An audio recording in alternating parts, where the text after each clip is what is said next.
Bueno, buenas tardes a todos. Bienvenidos a otro de nuestros streamings. Esta vez tenemos la oportunidad de hablar con dos expertos de AD Consulting, que nos van a hablar un poco de la legislación ambiental que requieren las empresas para funcionar, ¿no? en lo que es aquí el país de México. Con nosotros nos acompaña el día de hoy la máster Natalie Alemán Díaz, que es consultora de esta misma firma. Natalie estudió Ingeniería Química y en Sistemas en el Instituto Tecnológico de Estudios Superiores de Monterrey y además hizo una maestría en la Universidad Autónoma de Nuevo León, donde ahora también da clases, al igual que en el Instituto Tecnológico de Nuevo León. Muy bien, bueno, también nos acompaña el máster Jonathan Acosta, es ingeniero en mecatrónica también del TEC de Monterrey, con maestría en administración y liderazgo, con mención honorífica de la UANE. Desde el 2015 es director y consultor de AID Consulting Group y también tiene experiencia como docente, profesor de cátedra en la Universidad TecMilenio. Entonces, pues creo que es momento de ceder la palabra a nuestros expertos para que nos expliquen un poco más sobre este tema y también recordarles que vamos a tener al final de la plática un Kahoot para poner en prueba pues todos los conocimientos que nos compartieron. Ok, pues muchas gracias, Diana, Yair, bienvenidos a todos, es un placer estar aquí. Me acompaña la ingeniero Natalie Alemán, en el Torreón, yo estoy en Monterrey y pues bueno, vamos a empezar a hablar sobre todo este tema de legislación ambiental, que bueno, no solo ha cobrado mucha fuerza últimamente en el interés público, sino bueno, también las autoridades pues han puesto de su parte para tratar de regular y controlar un poco mejor lo que tiene que ver con medio ambiente, y en este sentido, bueno, es importante estas prácticas que tienen que ver con la legislación ambiental adecuada y el llevarlas a cabo, pues pueden impactar severamente desde pymes hasta macroempresas, al grado de que pues no solo es por cumplimiento, sino también en el tema de ahorro, de eficiencia como empresas, y por supuesto, pues a veces multas o legislaciones pueden hacer que incluso empresas o giros completos salgan del mercado, ¿no? Entonces vamos a hablar un poquito de todo lo que hay, vamos a hablar de las legislaciones en los 3 niveles de gobierno, federal, estatal, municipal, y vamos a hablar sobre los temas muy generales. Sabemos que es una presentación corta, pero con todo gusto, pues bueno, si alguien tiene dudas o algo, trataremos de resolverlos de la mejor manera posible. Muy bien, entonces vamos a compartir la presentación. Va a empezar mi compañera Natalie. Todo suyo. Ok. Claro. Entonces, hola, ¿qué tal, chicos? Pues muchísimas gracias por acompañarnos en sábado. Sabemos que luego en pandemia ya uno ya no sabe ni qué día vive.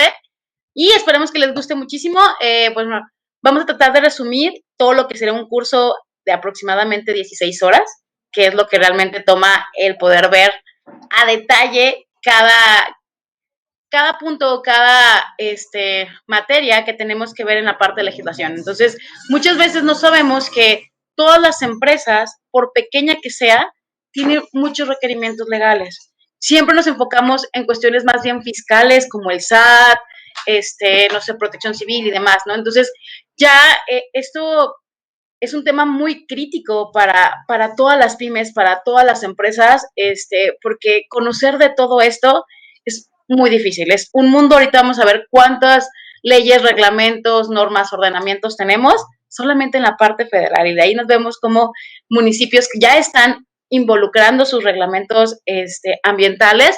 Esto se hace cada vez más complicado poder tener, pues bueno, el conocimiento de todos estos requerimientos, ¿no? Entonces tratamos de poderles compartir lo que ya tenemos nosotros identificado, lo que ya tenemos nosotros pues ya manejado para cualquier tipo de industria, y esto espero que les haga clic con todo lo que tienen y que también lo puedan compartir con las pymes o con las empresas que ustedes trabajan.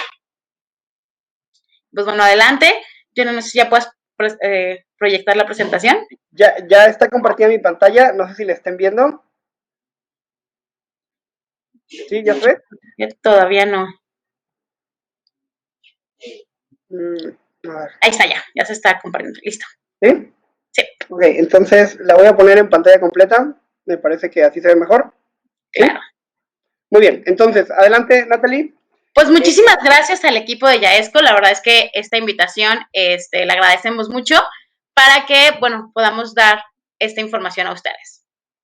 ¿Ok? ¿Vale? Entonces, en medio ambiente, normalmente siempre pensamos que puede haber legislación solamente en la parte verde, ¿no? Aquí vamos a hablar un poquito más en lo que se conoce en medio ambiente como la parte gris.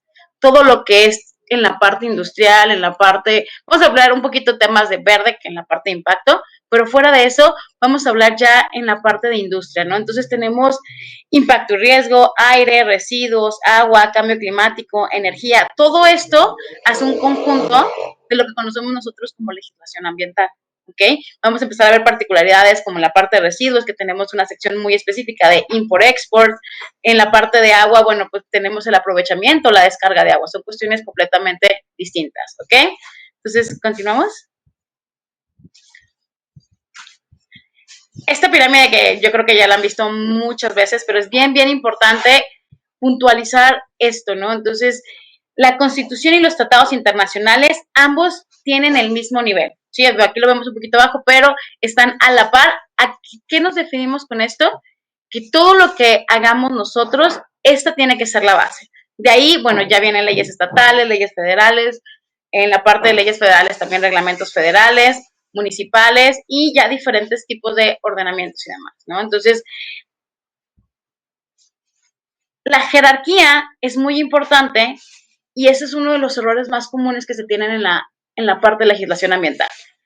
Por X o Y conocemos un poquito más de la estatal o de la municipal y se nos olvida la parte federal. Sin embargo, en jerarquía siempre es bien importante primero evaluar cualquier proyecto desde todos sus requerimientos federales. Una vez que descartas que no tienes ningún cumplimiento federal, ahora sí vamos a los cumplimientos estatales y de ahí a los municipales, ¿sí? Vamos a ir viendo cómo estos, cuando iniciamos un proyecto, se van a ir ligando los requerimientos municipales con los federales, con los estatales, pero es bien importante desde un inicio tener una idea de qué requerimientos vamos a tener nosotros.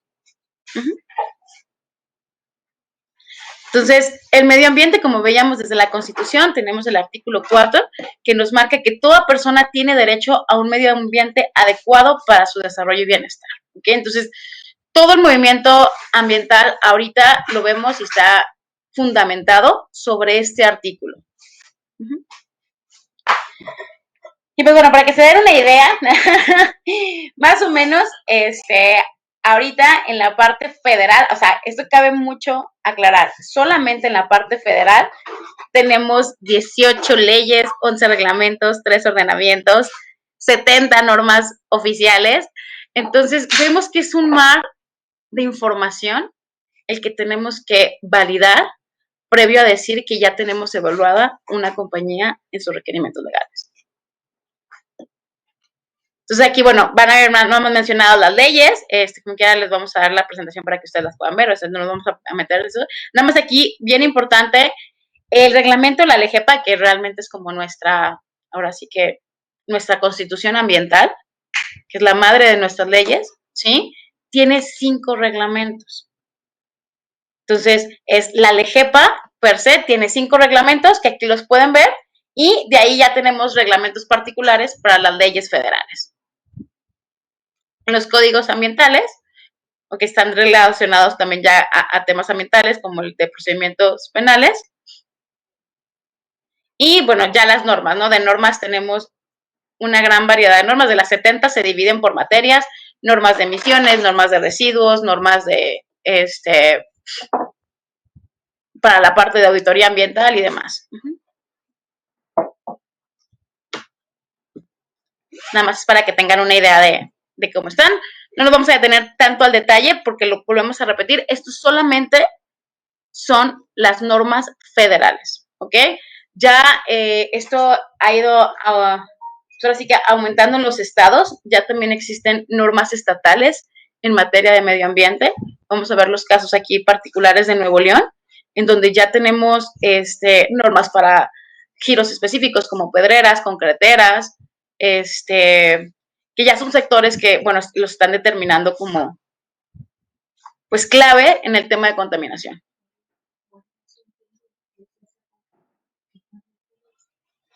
Ok, bueno, esas fueron, todas, de todos modos les compartimos la presentación, solamente fue para que las fueran viendo, conociendo, y bueno, continuamos. Muy bien, entonces todo esto también es bien importante que ustedes lo puedan validar en el DOF. Esto no es estático, las leyes, los reglamentos, todo cambia y puede cambiar de un día a otro todo lo que tenías anterior, ¿no? Entonces, también es bien importante que ustedes sepan que en el diario oficial todos los días se publica, no, obviamente no hay modificaciones diarias en el tema de medio ambiente, pero sí es muy importante estar al pendiente. Previo a la publicación de una ley o un reglamento, existe algo que se conoce como un proyecto de norma o un proyecto de modificación. Entonces, publican esos proyectos para que la población en general, una, los conozca y dos, si quiere formar parte, si quiere levantar la mano y decir, oye, ¿sabes qué? Yo no estoy de acuerdo o yo sí estoy de acuerdo o tienen que hacer más énfasis en esto, también se puede, ¿no? Entonces, creemos que como consultores lo hemos visto, falta mucha integración, falta mucha colaboración por la parte social, por la parte de empresas dentro de la legislación, al menos en México, ¿no? Entonces, sí es muy, muy importante si ustedes ya después de esto les nace como esa espinita, estén muy al pendiente y crean lo que es muy sencillo, si es de tiempos, porque se abren durante aproximadamente un mes el periodo de la consulta pública. Entonces, tratar de, si tienen algún tema en particular que ustedes estén trabajando, pues bueno, busquen algún proyecto de ley que se esté modificando, que ustedes puedan aportar algo a eso, ¿no? Esto es importantísimo, creemos y estamos convencidos de que la participación ciudadana, desde el punto de vista como expertos, como muchos de ustedes lo pueden ser en algún área, es vital para una mejora regulatoria constante. Muchas veces se emiten leyes, reglamentos y demás, que lamentablemente, ustedes acaban de ver la extensión que tiene toda esta parte legal ambiental. Hay veces que las autoridades mismas tienen un desconocimiento de los demás reglamentos que no son directamente de su materia, y también los legisladores en general, a veces, pues su chamba es, según ellos, hacer leyes, pero bueno, hay muchas leyes que ya están o se contraponen y demás, entonces sí es importantísimo que busquemos la manera de participar activamente, ¿no?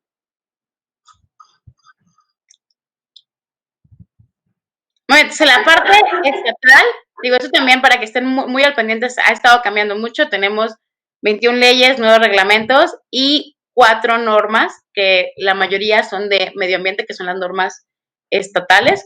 Algunos habían entrado como normas de emergencia, todavía no están publicadas al 100 ya como la norma específica, pero pues bueno, ya ha habido mucho interés. Digo, todo el tema de Nuevo León con el tema de calidad del aire, ahorita vamos a ver la diferencia entre los tipos de contaminantes que tenemos en la región y demás, y por qué es tan importante conocer esto y conocer qué tipo de empresas son las que pueden llegar a generar los impactos o el tipo de contaminación que tenemos en Nuevo León.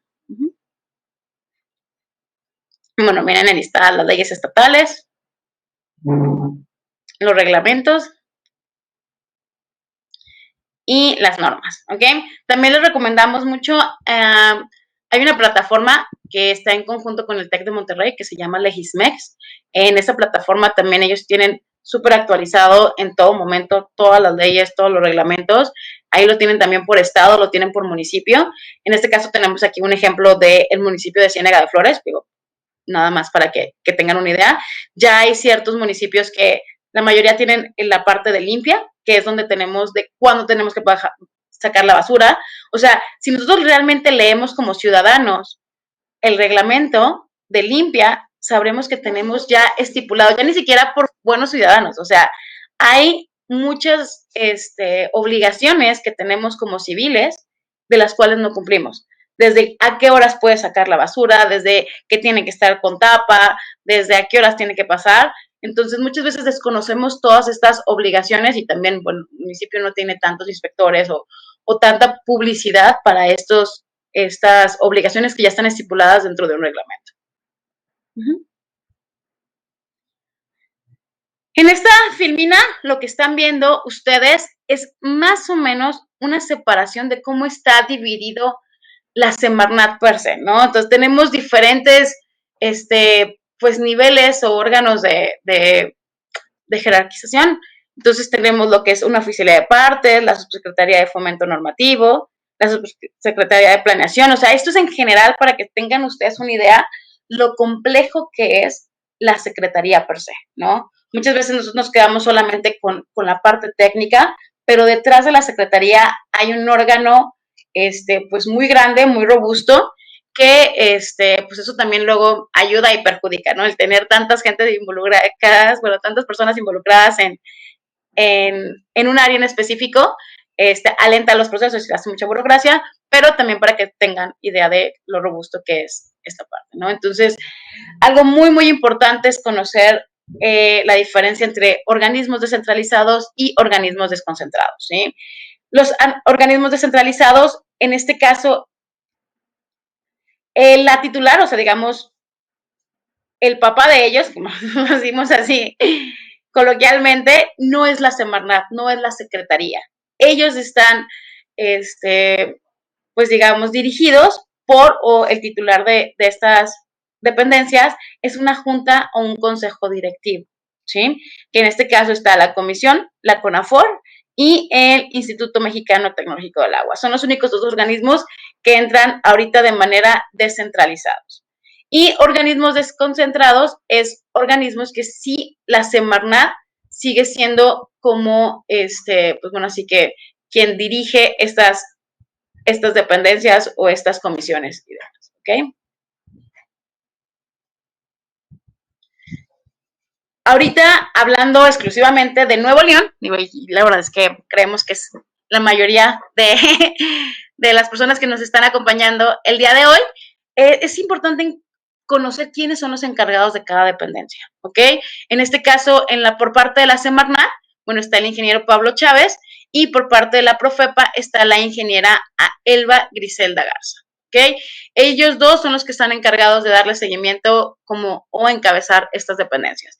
En la parte estatal está el secretario José Manuel Vital y el procurador Raúl Ricardo Pedraza, ¿ok? En Nuevo León tenemos realmente muy poco con la Procuraduría, que sería lo equivalente a Profepa, pero a nivel estatal. Antes solamente la Secretaría tenía un área dentro de sus departamentos como inspección, pero era muy, muy pequeña que no cubrían todo el seguimiento, ¿no? Entonces, por la necesidad y por la cantidad de empresas que tenemos en Nuevo León, tenemos ahora lo que es una Procuraduría Estatal de Desarrollo Sustentable, ¿ok? Muy bien, entonces vamos a partir de lo más básico, que es donde empezamos a hacer todo el análisis de legislación ambiental, y vamos a partir de dos temas, que es el impacto ambiental y el riesgo ambiental, ¿ok? Entonces, vamos a entender primero riesgo, y vamos a diferenciarlo de la palabra peligro, porque luego a veces lo usamos como sinónimo en nuestro haber diario, y pues bueno, el riesgo básicamente es la probabilidad de que algo ocurra. En la parte ambiental definimos el riesgo ambiental como la probabilidad de que ocurran accidentes mayores que involucren los materiales peligrosos que podemos estar manejando en las actividades altamente riesgosas, que pudieran trascender los límites, instalaciones y afectar de manera negativa ya sea la población, los bienes, el ambiente o los ecosistemas.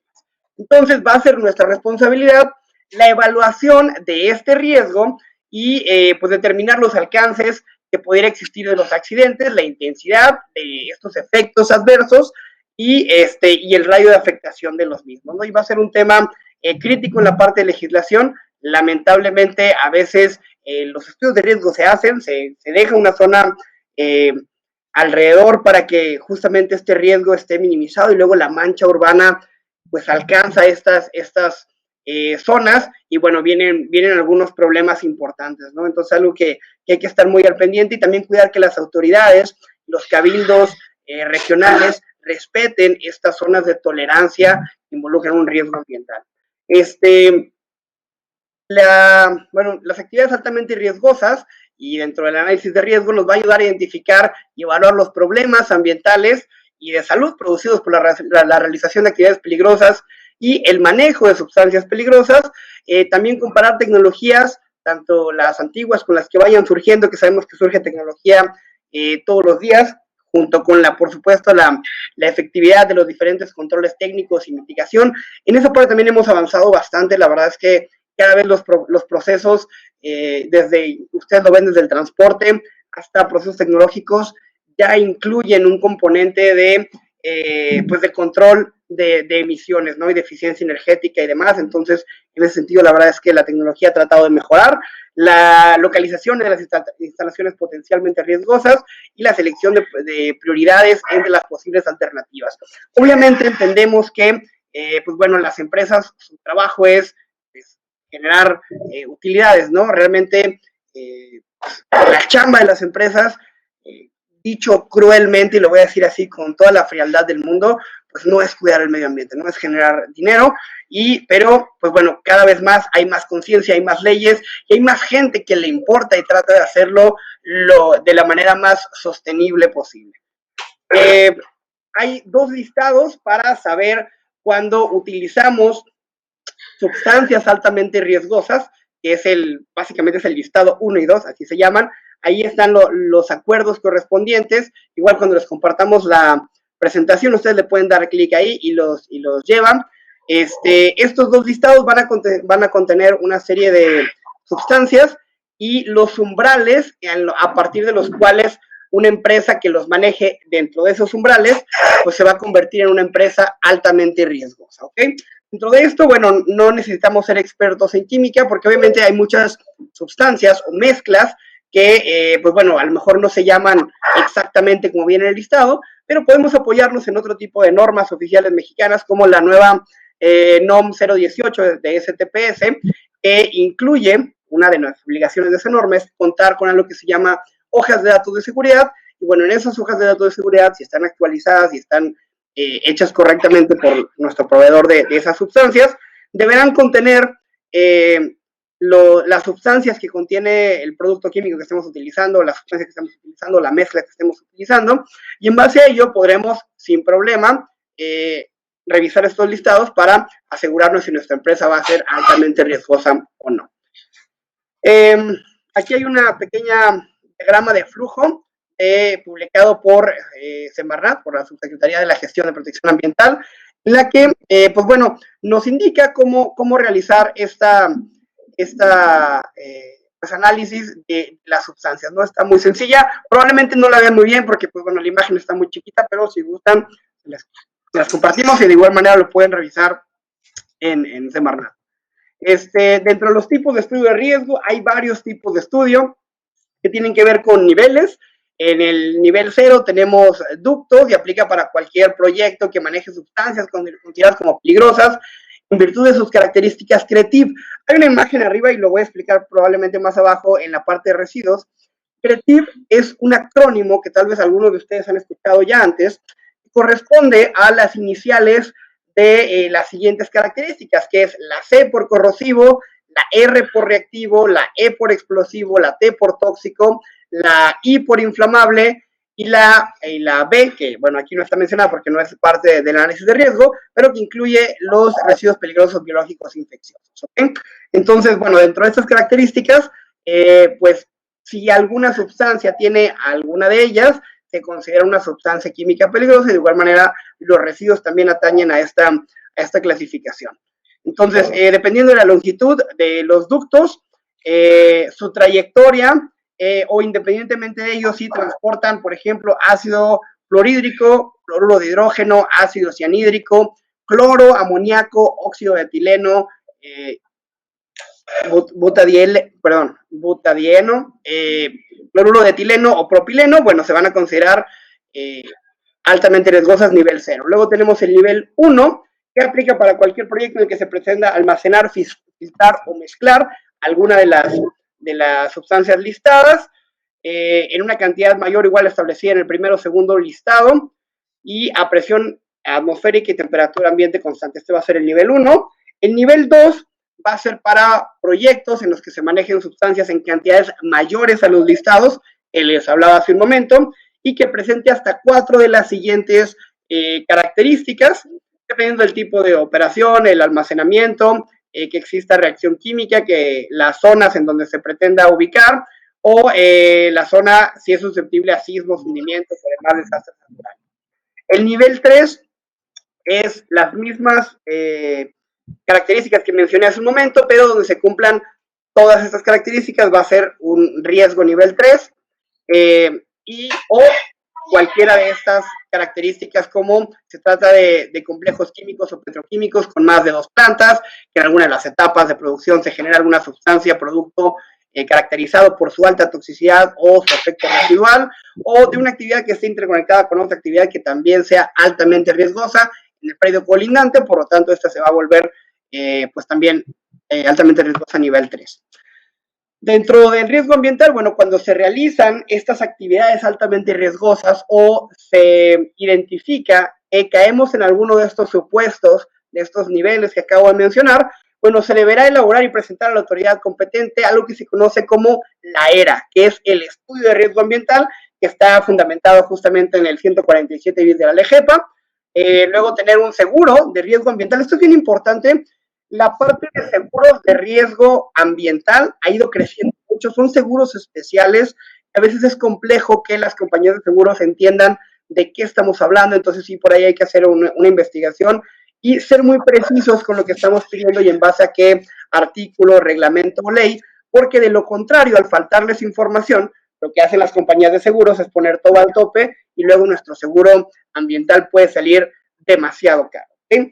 Entonces, también por eso hay que estar muy conscientes de para qué lo estamos pidiendo, en base a qué reglamento y con qué alcance. Además de una aprobación de autoridad para los programas de prevención de accidentes, los PPA, cumplir con las indicaciones realizadas por la autoridad, por supuesto. Hay guías para la realización de estos PPAs, considerar en el PPA la notificación a Profepa en caso de presentarse un accidente asociado a sustancias químicas. Es bien importante, a Profepa, así como damos aviso a la Secretaría del Trabajo cuando ocurre un accidente, damos un aviso preliminar y luego damos ya un reporte detallado una semana más adelante, y con Profepa es igual, hay que dar aviso de que ocurre un accidente de forma rápida y luego hacer como el seguimiento, el segundo aviso, así se llama, y bueno, en ese sentido es muy importante porque normalmente ya las autoridades están interconectadas gracias a la tecnología y se dan avisos cuando ocurre algo, entonces cuando ocurren accidentes normalmente llega cualquiera de las instancias y luego le va avisando a los demás, ¿no? Si llega, por ejemplo, primero Protección Civil, pues le avisa a Secretaría del Trabajo y le avisa a Profepa y así se va la cadenita. Y si no hacemos esto, pues bueno, estamos cayendo en un incumplimiento y podemos además pues ser ya sea clausurados o ser acreedores de una multa. Y pues bueno, en este plan de prevención de accidentes debemos incluir el área potencial de afectación en donde se van a rebasar los límites de la instalación. Y vamos a pasar a la parte de impacto ambiental, eso se lo va a explicar mi compañera Natalie, que va muy de la mano con la parte de riesgo ambiental. El impacto ambiental se llama, bueno, vamos a elaborar un manifiesto de impacto ambiental y pues bueno, le cedo el micrófono a la ingeniera Natalie Alemán. Ok, muy bien, muchísimas gracias. Nada más también para cerrar un poquito y hacer una de las aclaraciones más importantes en riesgo. Siempre hablamos de riesgo acerca del almacenaje, no del consumo. Hay una diferencia muy grande entre cuánto consumimos de una sustancia y cuánto almacenamos de una sustancia. Eso es de los errores más comunes. Riesgo es almacenaje. ¿A qué voy? Un ejemplo muy rápido para ir avanzando un poquito más rápido es la parte de las tuberías con el gas natural. Muchas compañías, inclusive nosotros en nuestra casa, consumimos gas natural, ¿ok? Pero ¿cuánto almacenamos? Solamente se almacena lo que está en la tubería, ¿ok? Entonces, desde ese punto lo podemos determinar. Ahora, por ejemplo, hablamos del gas natural. El gas natural, si nosotros lo buscamos en los dos listados, vamos a darnos cuenta que no aparece un químico que diga gas natural. Aparece como el metano. Y el gas natural es el 84% metano. Entonces, tenemos que hacer nosotros los cálculos para poder determinar si somos altamente riesgosos, ya sea en materia federal o en materia estatal. ¿A qué vamos? Si estamos en estos listados, ¿sí? Si, oye, ¿sabes qué? Ya hice mi análisis, ya identifiqué cada sustancia y el porcentaje de cada una de ellas, entonces voy a determinar si sobrepaso el umbral, soy federal. Si no sobrepaso el umbral, me convierto a nivel estatal. ¿Ok? Y esto lo utilizo para poder empezar el tema de impacto. En impacto, ¿cómo funciona? ¿Ok? Nosotros, ahora sí que mi compañero, realmente esto fue más trabajo de él. Como ingeniero, yo, o sea, siempre nos comentaba, ¿no? De que, oye, pero ¿cómo sé cuándo me aplica esto o esto? Y la respuesta de cualquier consultor y de cualquiera del área lo van a ver siempre es, depende. Depende. ¿no? Y él me decía, pero es que depende de qué, o sea, tiene que haber algo estructurado y demás, ¿no? Entonces, debido a esto, tratamos de ahora sí que resumir todo en estos diagramas de flujo, como lo van a estar viendo un poquito más adelante, en el que ustedes pueden identificar, dependiendo del proyecto, qué les aplicaría o no. Entonces, aquí estamos hablando solamente de impacto, ¿ok? En impacto tenemos diferentes tipos de, pues, niveles o tipos de impacto, ¿sí? Que aquí serían con riesgo o sin riesgo. Entonces, previo al impacto, yo tengo que saber si voy a utilizar sustancias que están por encima del umbral de altamente riesgoso. Por eso empezamos esta presentación hablando de riesgo y no de impacto. Porque lo primero que se nos diría es, bueno, es que tengo que hacer el impacto antes de hacer la planta, sí, pero previo a hacer la planta, tú ya tienes que saber qué es lo que vas a manejar dentro de la planta. Porque si tu planta va a ser altamente riesgosa, tu tipo de impacto tiene que ser con riesgo, ¿ok? Entonces, dejando eso de alguna manera claro, vamos a ver qué es lo que nos dice este diagramita, ¿sí? Nos dice que si tenemos una empresa nueva o si es vamos a arrendarlo. La diferencia es si yo voy a empezar un proyecto desde cero o voy a estar en un proyecto en el que ya está la bodega hecha o la planta o las oficinas o demás, ¿no? Entonces, de aquí vamos a determinar cuando están en una zona federal o en una zona forestal o área forestal o en un área natural protegida, ¿sí? Además del impacto, previo al impacto, existe otro trámite que se conoce como un ETJ, que es un estudio técnico justificativo, ¿ok? ¿Qué es un estudio técnico justificativo? Hacemos lo que es el cambio de uso de suelo. Cambiamos de una zona federal, cambiamos de un área natural protegida hacia otro tipo de suelo, ya sea comercial, industrial, de servicio, ¿no? Entonces, tenemos que ver si vamos a requerir un ETJ. Hubo un cambio reciente en la ley en donde, ¿qué se considera como zona forestal? Pues bueno, ya prácticamente si está fuera de un plan de desarrollo urbano, puede ser considerado como una área forestal, ¿ok?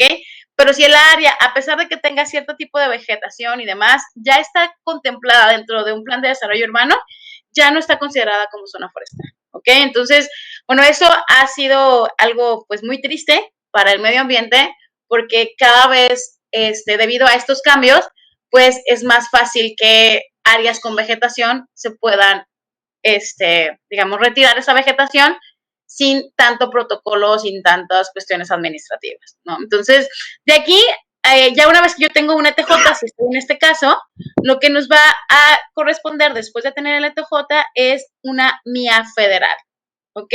Entonces, siempre que yo tenga un cambio de uso de suelo, voy a tener lo que es un impacto federal y hay un trámite que se pueden hacer unificados. O sea, puedo hacer tanto la parte del estudio técnico justificativo para cambio de uso de suelo y la MIA federal, ¿sí?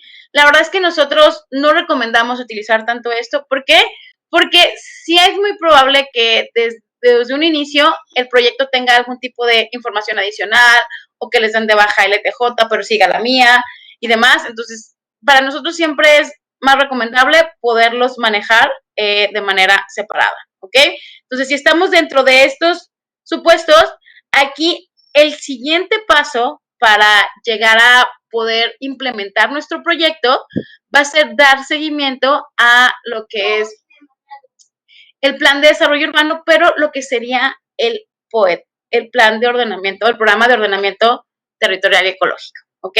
Sobre esto es lo similar a un plan de desarrollo urbano, que estos planes de desarrollo urbano es lo que tiene municipio. Les explico súper rápido qué es esto. Municipio tiene lo que es un plano de la ciudad o del municipio, per se, y te van determinando qué se puede realizar en qué zonas. El deber ser es que la zona industrial no estuviera cerca de la zona comercial y la zona comercial esté cerca de las casas habitaciones, pero no de la zona industrial, ¿sí? Debido a que no se cumple como deberíamos estos planes de ordenamiento, es donde tenemos conflictos a veces, donde hay casas pegadas a empresas o donde hay casas pegadas a pedreras, donde no deberían, porque hay un plan de desarrollo urbano donde la empresa que puso ahí primero sus instalaciones tuvo una zona de amortiguamiento que, así como lo vimos en la parte de riesgo, se tiene que tener. Y probablemente la empresa sí lo tenía, pero por X o Y el municipio da permisos, se construye a un lado y esa zona de amortiguamiento se pierde, ¿no? Entonces, por eso es bien, bien importante que tanto la población en general, las empresas y los mismos funcionarios públicos conozcan en general todo, porque luego nos enfocamos en lo que conocemos y no tenemos como, ahora sí que, la visión global que nos ayudaría a poder dar seguimiento a todo lo demás, ¿no? Entonces, volvemos un poquito a la parte de impacto para no tardarme mucho. En la parte de impacto, así como tenemos definido las zonas, y de las zonas vamos a tener lo que es un estudio técnico justificativo, y de esto tenemos una MIA federal, en impacto lo tenemos por actividades o giros, ¿sí? Esto es muy común en la legislación ambiental en México, que lo definas por giros o por actividades, ¿sí? En este caso, en impacto es el artículo 5 que veíamos al inicio, el reglamento de la LEGEPA en materia de impacto ambiental. Veíamos que la LEGEPA tiene 5 reglamentos, uno de esos reglamentos es exclusivamente para impacto ambiental, y en el artículo 5 se definen cuáles son las actividades o giros que están contemplados como federales. Entonces, ¿qué es lo que primero yo hago? Bueno, identifico en qué zona voy a construir. Ya una vez que yo tenga identificada la zona, ahora voy a identificar mi actividad. Y como siempre les comentábamos, o al inicio les comentábamos, primero checar la legislación federal y de ahí nos vamos hacia abajo. Entonces, primero checamos el artículo 5. Si estamos dentro del artículo 5, bueno, ya tenemos la opción de que vamos a tener que ser una MIA federal, ¿ok? Si no, estoy en el artículo estatal, porque bueno, aquí al final del día pues va a depender de cada estado, ¿sí? Y lo vamos a determinar. También vienen mencionados en estos artículos, el siguiente artículo correspondiente al tema de informes preventivos. Entonces, ¿qué diferencia hay entre una MIA y un informe preventivo? El informe preventivo es una MIA, pero de un área que ya está considerada o que ya se tiene información previa de los impactos de esa zona, ¿sí? Solamente existen 3 casos en los que podemos tener nosotros un informe preventivo. ¿Cuáles son estos 3 casos? Que se tenga una normatividad específica, ¿sí? Esto en el caso, por ejemplo, de hidrocarburos, ya con el tema de la CEA, con todos los proyectos de energía, almacenaje, distribución de gas y demás, ya tienen normas específicas. O sea, al momento que ellos tienen una norma específica, ya no requieren un impacto, sino un informe preventivo, ¿sí? El segundo caso es que se encuentren dentro de un parque industrial, que ese parque industrial previamente ya tenga autorización. Es bien importante. No nada más es de que estés en un parque industrial, sino que el parque industrial, si el parque industrial ya tiene un impacto autorizado, entonces nosotros que vamos a estar formando parte de ese parque industrial solamente requerimos un informe preventivo, ¿ok?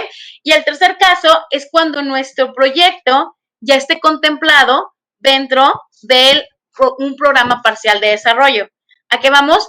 Ya lo que veíamos, ¿no? O sea, gobierno o municipios tienen proyectados ciertas zonas de que, bueno, aquí vamos a hacer, no sé, una zona habitacional y por ende va a tener una gasolinera, ¿no? Entonces ya tienen contemplado el desarrollo de esta gasolinera. ¿Por qué? Porque va a ser un requerimiento para la población que va a estar en esa zona.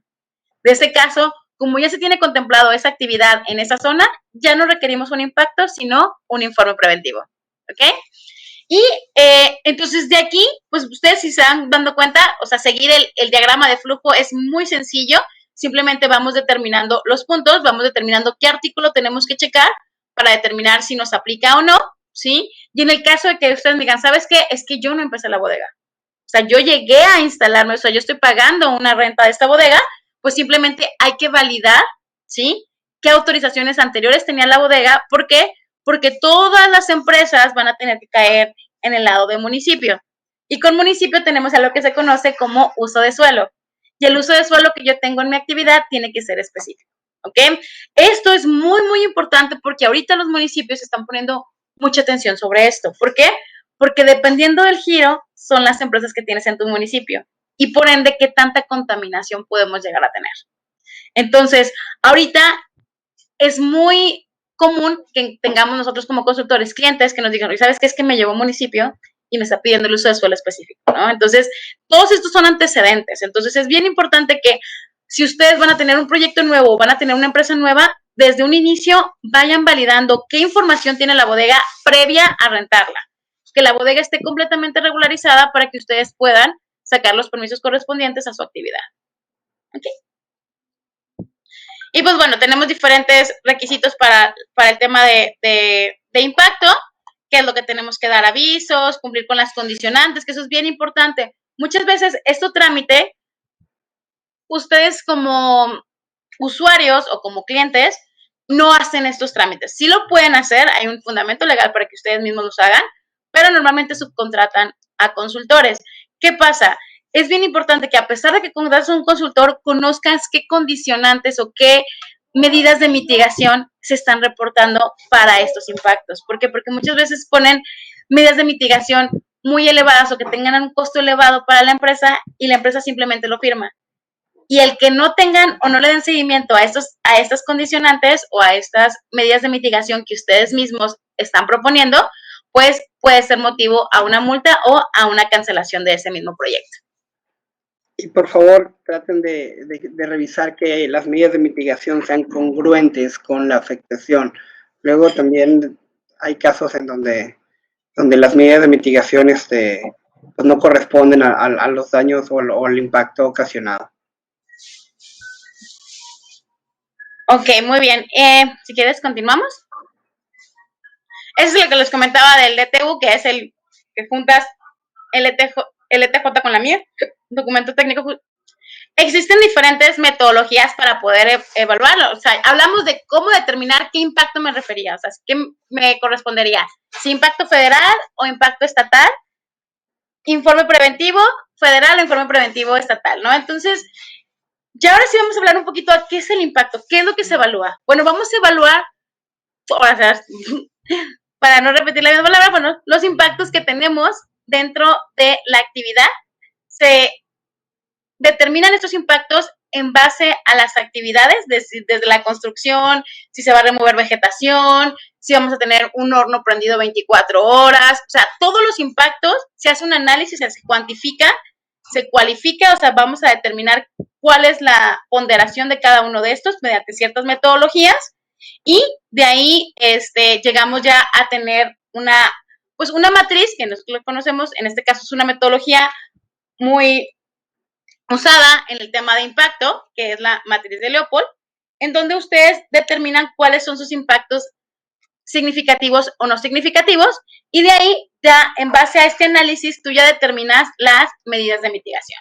Hay casos específicos como la minera, que ellos tienen toda una regulación muy particular, con normas específicas, con leyes y reglamentos que pues van muy ligados a esto, ¿no?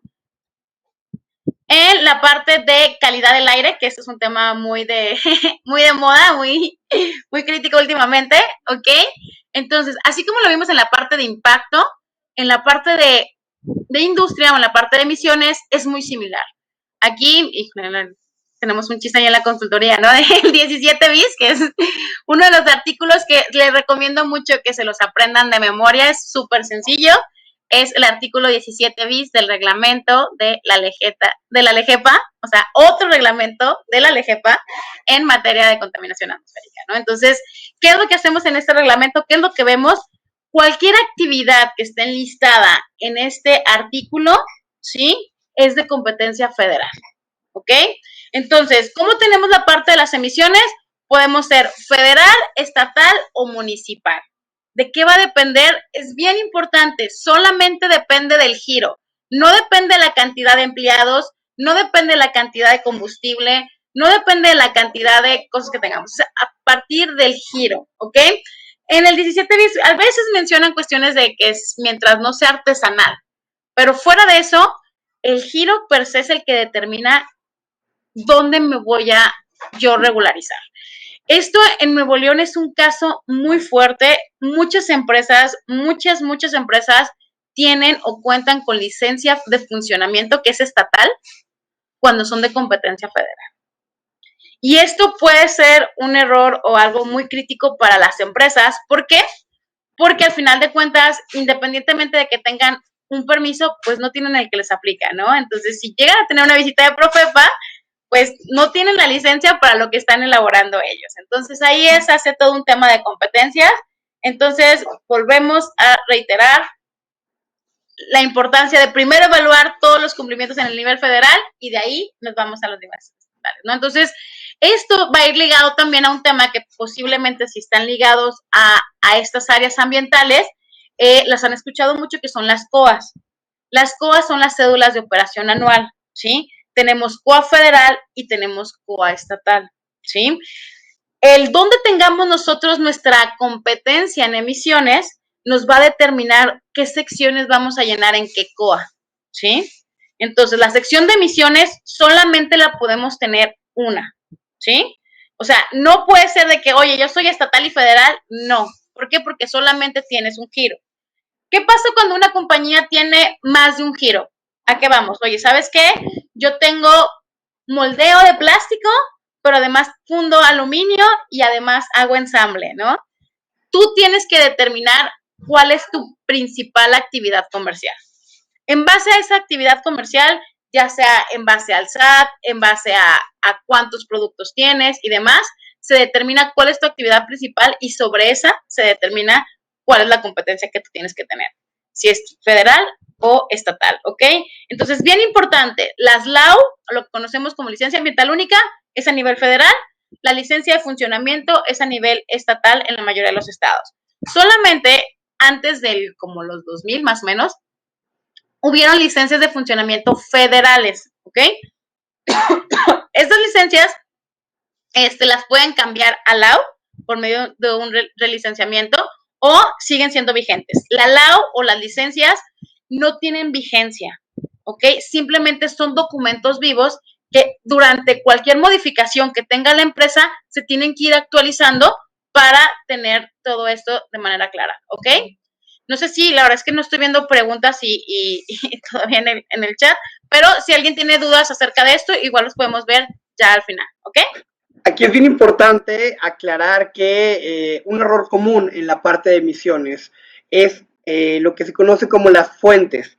Tenemos fuentes fijas y tenemos fuentes móviles y tenemos otro tipo de fuentes. Y a veces, erróneamente, las fuentes fijas les llaman a los equipos. O sea, esa es una fuente fija porque está no sé, anclada al suelo y tiene una chimenea, ¿no? Es bien importante aclarar que la fuente fija es la empresa completa, ¿ok?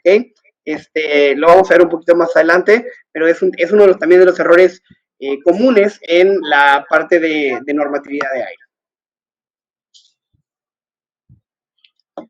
Muy bien, entonces, bueno, como lo comenta el ingeniero Jonathan, bueno, tenemos diferentes leyes, normas, y diferentes giros para esto.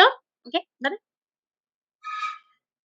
Los tipos de normas los dividimos en fuentes fijas, fuentes móviles, calidad de los combustibles, calidad del aire y monitoreo atmosférico. Entonces, bien importante poder definir cualquiera de estas porque ya tenemos diferentes puntos, ¿no? Entonces, un error muy común en la parte de emisiones es decir que una fuente fija se refiere a un equipo. Eso es completamente erróneo. La fuente fija se refiere a la empresa en particular. Entonces, una fuente fija, ¿sí? Es la empresa. Una empresa o una fuente fija puede tener puntos de generación y puntos de emisión, ¿sí? ¿Qué es esto? Un punto de generación, ahora sí estamos hablando de una máquina, de un proceso, de una área, ¿sí? Como por ejemplo el área de soldadura, a pesar de que no es un equipo, sino es una área de soldadura, es un punto de generación, ¿sí? Y este punto de generación puede estar ligado ya sea a uno o diferentes puntos de emisión, ¿ok? Entonces, los tipos de fuentes pueden ser móviles, fijas o naturales o abiertas. Las fuentes abiertas son, por ejemplo, las montañas, todas las áreas que están desoladas, ¿sí? Que en Nuevo León, nosotros tenemos, así que estamos rodeados de montañas, ¿no? Entonces tenemos muchas fuentes abiertas, digo, y claro que obviamente son naturales y demás, entonces nosotros tenemos que contrarrestar y validar, pues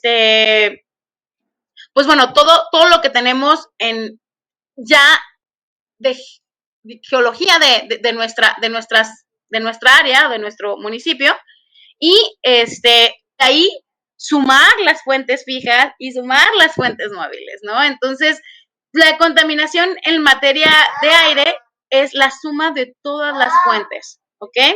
Y de ahí, ya que nosotros tenemos identificadas las fuentes, tenemos identificadas si son derivadas de qué puntos de generación y que se emiten sobre qué puntos de emisión, ¿ok? Las emisiones en sí pueden ser fugitivas, conducidas o abiertas, ¿ok? Y esto pues es muy sencillo, las conducidas son las que ustedes ven que tienen una chimenea y demás. Las fuentes fugitivas, como lo comentábamos, las soldaduras o las fuentes móviles, pues son fuentes fugitivas, ¿sí? Que no tienen ningún sistema de control y simplemente se emiten a la atmósfera. Y las fuentes de área, pues bueno, son extensiones muy grandes que al pasar el viento o algún, no sé, pues sí, alguna ventisca más fuerte de lo normal, pues levanta todas estas partículas que a su vez se pueden contaminar con las emisiones de otras empresas y ahora sí ya tenemos una partícula con contaminantes que ingresa al cuerpo.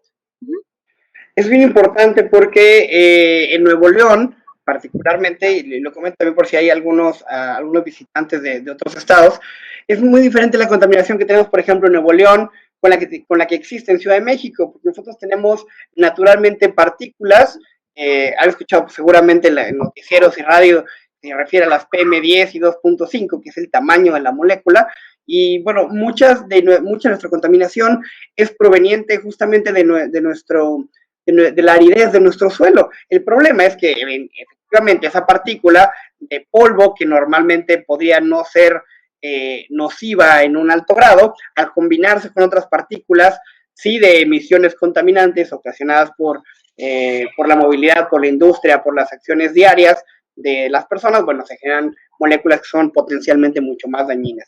Y ese es el problema de contaminación que tenemos, por ejemplo, aquí. A diferencia de Ciudad de México, que es mayormente por la actividad de combustión de vehículos, de industria y de otros tipos de actividades.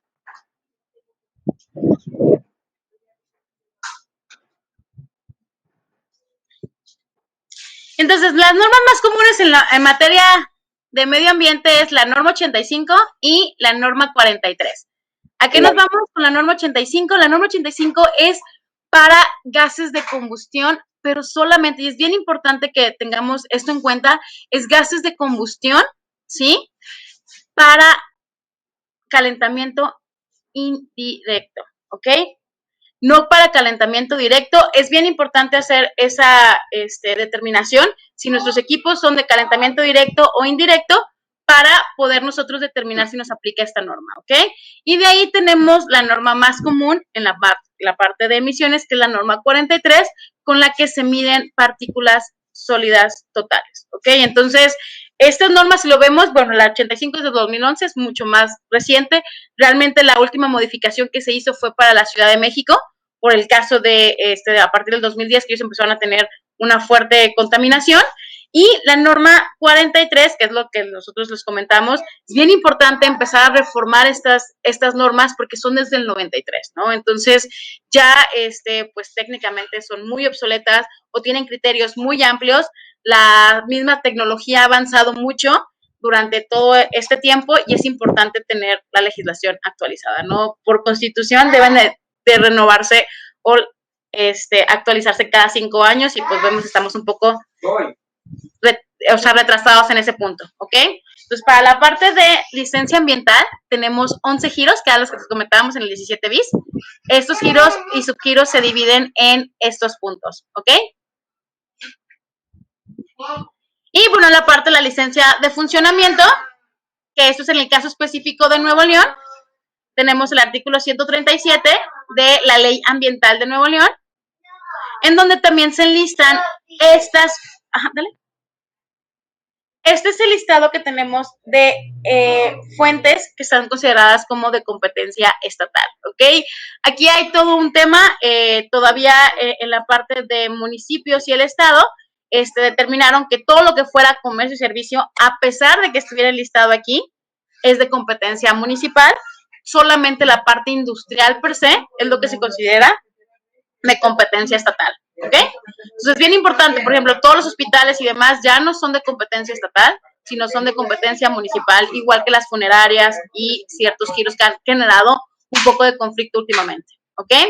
Entonces, la parte de competencia estatal y federal, esto es bien importante, muchos estados les llaman de una manera distinta, no todos los estados tienen homologado la misma información, la mayoría, como les comentábamos, les llaman como licencia de funcionamiento a las estatales, pero por ejemplo en Tamaulipas le llaman permiso de operación, y igual, o sea, el tema de las cédulas, hay estados que, por ejemplo, la actualización de la licencia es mediante la cédula de operación, y en otros estados donde, pues bueno, no, o sea, una cosa es actualizar tu licencia y otra cosa es renovar tu COA y la tienes que hacer mes con mes, ¿ok?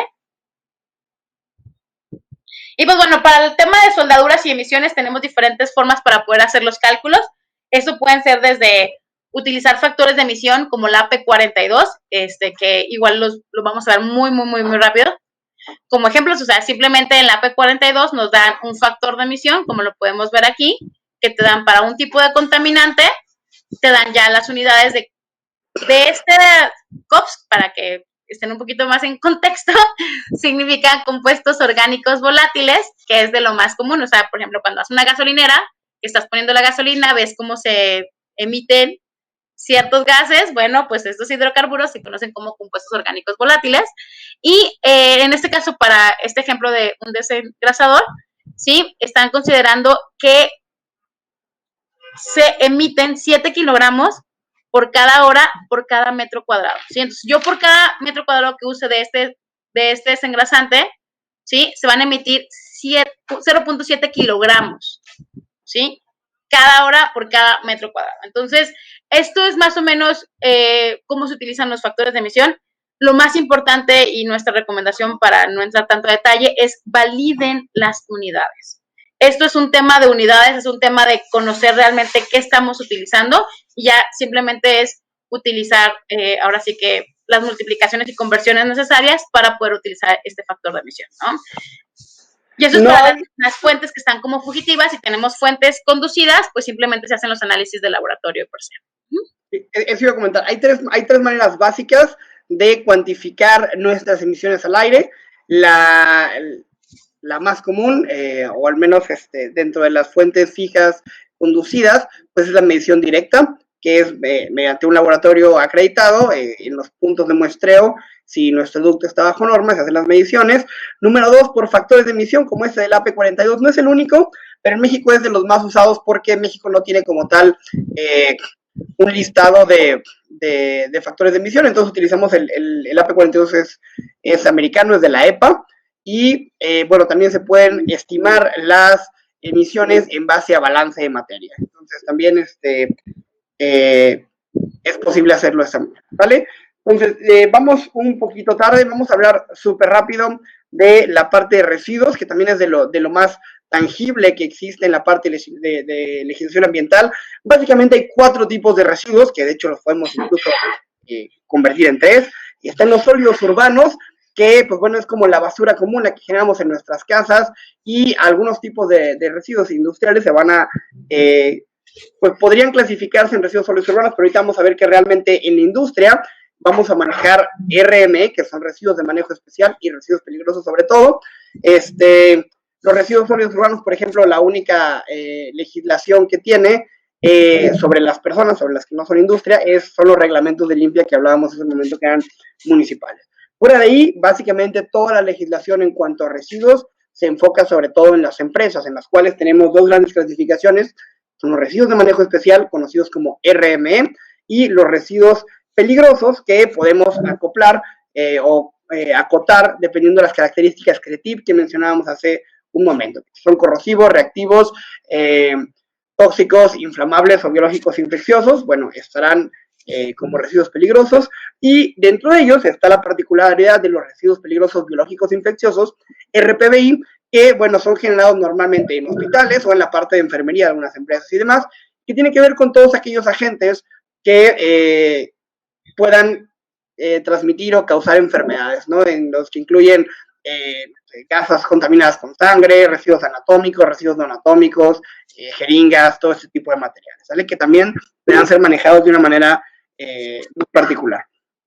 De manera general, los residuos sólidos urbanos van a ser de competencia municipal, los residuos de manejo especial van a ser normalmente estatales, aun cuando en los reglamentos estatales y municipales a veces se incluyen algunos temas específicos de residuos peligrosos, pero normalmente es para microgeneradores o para cantidades muy pequeñas, y de manera general los residuos peligrosos van a estar relacionados con la parte federal.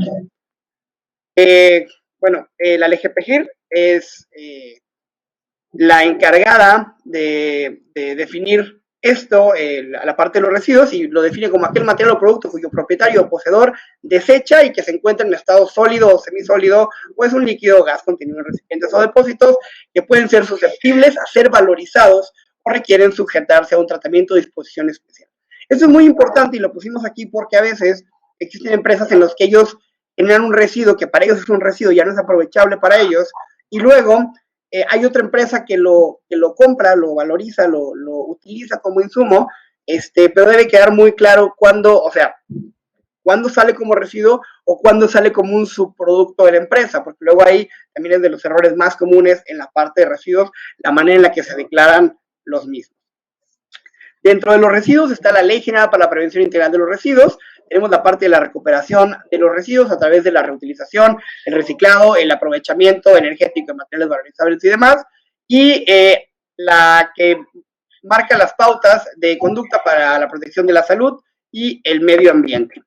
Los residuos sólidos urbanos, lo platicamos en su momento, son los que se generan en casa, habitación, y resultan de la eliminación de los materiales que usamos todos los días, empaques, comida y demás. Dentro del ciclo de residuos, bueno, es muy importante tener en cuenta que la cadena de custodia, nosotros como generadores de residuos, somos responsables del residuo hasta su disposición final. Uno de los errores más comunes en la parte de industria es que nosotros debemos tener la trazabilidad completa de hasta dónde llegó nuestro residuo. Básicamente, lo decimos de manera coloquial, es como nuestro hijito, ¿no? Los residuos van a ser nuestros hijitos y tenemos que saber hasta que llegaron bien hasta la disposición final. El error común en este sentido es que a veces llega una empresa, un transporte autorizado, nos da una parte del manifiesto y creemos que hasta ahí termina nuestra responsabilidad, y no es así. Nuestra responsabilidad va a continuar hasta llegar a la disposición final. Y dentro de los residuos hay todo un tema, porque en México, como tenemos un montón de extensión, un montón de terreno, aunque algunos lugares vivan más apretados que otros, pero al final de cuentas tenemos una extensión territorial muy grande comparado con otros países de Europa y Asia, incluso de Latinoamérica. La verdad es que tiramos un montón de dinero también en la parte de residuos y tenemos muy poco reciclaje, algo que sería impensable en lugares, por ejemplo, como China, como Japón, en donde, bueno, pensar en utilizar espacio para poner residuos en vez de poner personas es impensable, y entonces tienen una mucho mejor cultura de separación, de segregación, de reciclaje y de valorización. El 81% de los residuos son como materiales valorizables, el 19% como residuos y el 28% como reciclajes. Hay también un montón que hacer, y hay un chorro de dinero para aquellos que quieran emprender o ver esta parte. Hay muchísimo que hacer en la parte de residuos reciclables y valorizables en México. El 58% de los residuos sólidos se generan en 7 ciudades, dentro de las que se incluye, por supuesto, Ciudad de México y Nuevo León. Y en México existen 11 plantas de tratamiento de biogás, comparado con Alemania, por ejemplo, que es muchísimo más chiquito. existe, nada más para que se den una idea, y esto lo hicimos hace como 2 años, este dato, 8.700 plantas, y es el mayor en Europa. Entonces también hay mucho que avanzar en esta parte. Los residuos de manejo especial son generados por procesos industriales que no reúnen las características CRETIP, que son las que les comentaba hace un momento. Corrosivo, reactivo, explosivo, tóxico, inflamable. Y que no sean sólidos urbanos, van a entrar dentro de este concepto. Y normalmente aquí vamos a englobar en su mayoría aquellos materiales que son valorizables y reciclables, como cartón, papel, rebaba, llantas, madera, etc. Luego tenemos los residuos peligrosos, justo como les he comentado en repetidas ocasiones, son aquellos que tienen una o más características CRETIP, son las que he mencionado durante esta plática. Los otros, pues tenemos una serie de insumos, y normalmente los insumos van a hacer que se genere un residuo, y es muy importante tener identificados qué insumos generan qué residuos y de qué tipo son. Aquí está la cadena de custodia que les he hablado hace un momento. Hay normalmente 2 vías. Las más comunes es que el generador se lo lleve un transporte autorizado y llegue directamente a un destino final, en cuyo caso el manifiesto llega hasta ahí, o una segunda parte en donde un transporte lo lleva realmente al centro de acopio, porque posiblemente la cantidad no sea tan grande o algo por el estilo. En el centro de acopio se acumula hasta que sea rentable irlo a disponer o irlo a reciclar, o darle el tratamiento final, y luego un segundo transportista lo lleva ya a su destino final. Es posible que en esta segunda opción existan varios centros de acopio y varios transportistas a lo largo del proceso hasta llegar a su destino final. Pero es importante que estemos conscientes que pues somos pues responsables solidarios del residuo hasta que llegue a su disposición final. Dentro de los generadores hay algunas clasificaciones que son importantes mencionar, como microgenerador, es aquellos que generan al año, estas cantidades son anuales, inferiores a 400 kilogramos son microgenerador.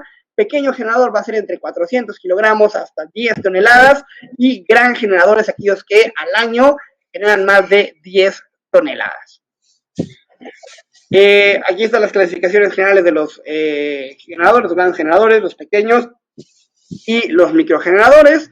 Y pues bueno, los generadores de residuos peligrosos deberán estar inscritos con un número de registro ambiental, un NRA, llevar una bitácora de generación de residuos peligrosos. Esto es bien importante, también es de las omisiones más comunes en las empresas.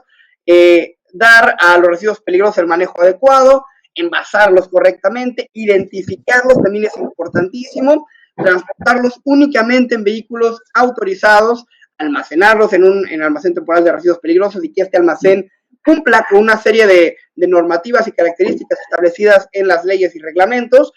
Tener los manifiestos desde la generación, como les comentaba hace un momento, no solo hasta el transporte o al centro de acopio, sino siempre hasta el destino final. Además de eso, tener un plan de manejo de residuos peligrosos en los que vamos a, de alguna manera, comunicar nuestros objetivos de reducción, un seguro o póliza ambiental, que lo habíamos manejado también anteriormente para la parte de riesgo. Hay que tener una específica para los residuos peligrosos, y esto es importante porque nos va a quitar muchos dolores de cabeza, y tener una matriz de compatibilidad, que es decir, tener identificados qué residuos sí podemos tener cerca y cuáles no, por sus características que puedan incrementar el riesgo.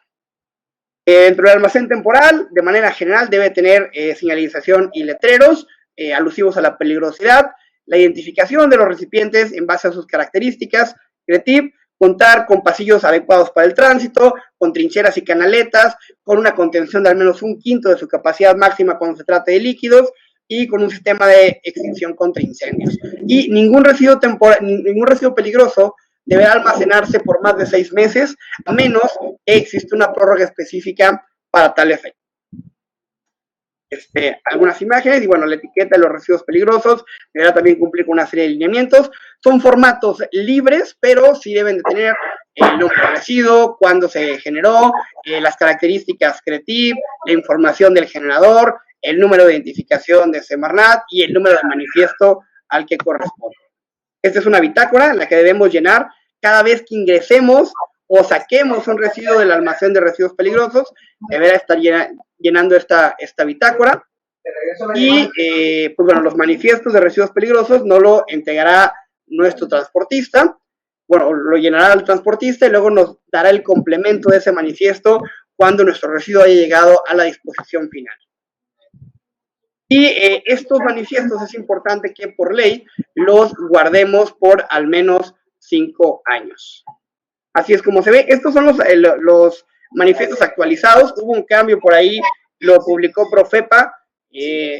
Hay como pues cierto desconocimiento en algún sentido porque a diferencia de lo que comentamos hace un momento, no se publicaron el 2, no sabemos, ya hablamos con la autoridad, pero bueno, ya viene una segunda parte donde complementa la parte de los manifiestos hasta su destino final. ¿Esa de cuándo se puede reparar?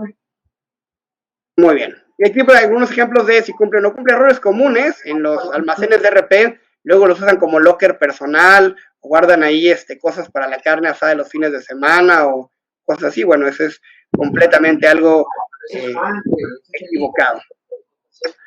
Algunas partes importantes es que, bueno, las bitácoras deben de contar con las entradas de salida, esto, los manifiestos, y esto se va a reportar, por supuesto, en la COA, que, como ya vimos hace un momento, tiene que ver con la ratificación de nuestra licencia, y todo tiene que coincidir y tiene que cuadrar. Esto es muy, muy importante. Igualmente, los residuos peligrosos y no peligrosos no deberán mezclarse, y en caso que se mezclen, cuando mezclamos un residuo peligroso con residuos no peligrosos, automáticamente se vuelven todos residuos. Aquí está la normativa que tiene que ver con la parte de la responsabilidad ambiental. Ya hay, por cierto, responsabilidad penal ambiental en la parte de generación de los residuos. La verdad es que todavía nadie ha ido a la cárcel por residuos peligrosos o por mal manejo de residuos, pero ya existe el precedente y el marco legal para fincar responsabilidades a personas, no a empresas. Es responsabilidad civil, y eso también como empleados y como consultores debe ser algo que debemos tomar en cuenta siempre, ¿ok? Y bueno, aquí está nuevamente la cadena de custodia, la clasificación de los residuos de manejo especial, ya les platiqué, pero aquí viene la fundamentación de los mismos, en donde podemos encontrar algunos materiales específicos que están dentro de las normas oficiales mexicanas, y de igual manera los generadores de RME deben de llevar, deben de ingresar y obtener un permiso ante la Secretaría, en ese sentido estatal, llevar el registro de la generación de los mismos. Ya no hay una bitácora específica, es una bitácora general con la información básica. Separar y clasificar los residuos de manejo especial, envasarlos de igual manera de manera adecuada, almacenar los residuos de manera también acorde a sus características, y transportarlos únicamente con proveedores de servicios autorizados.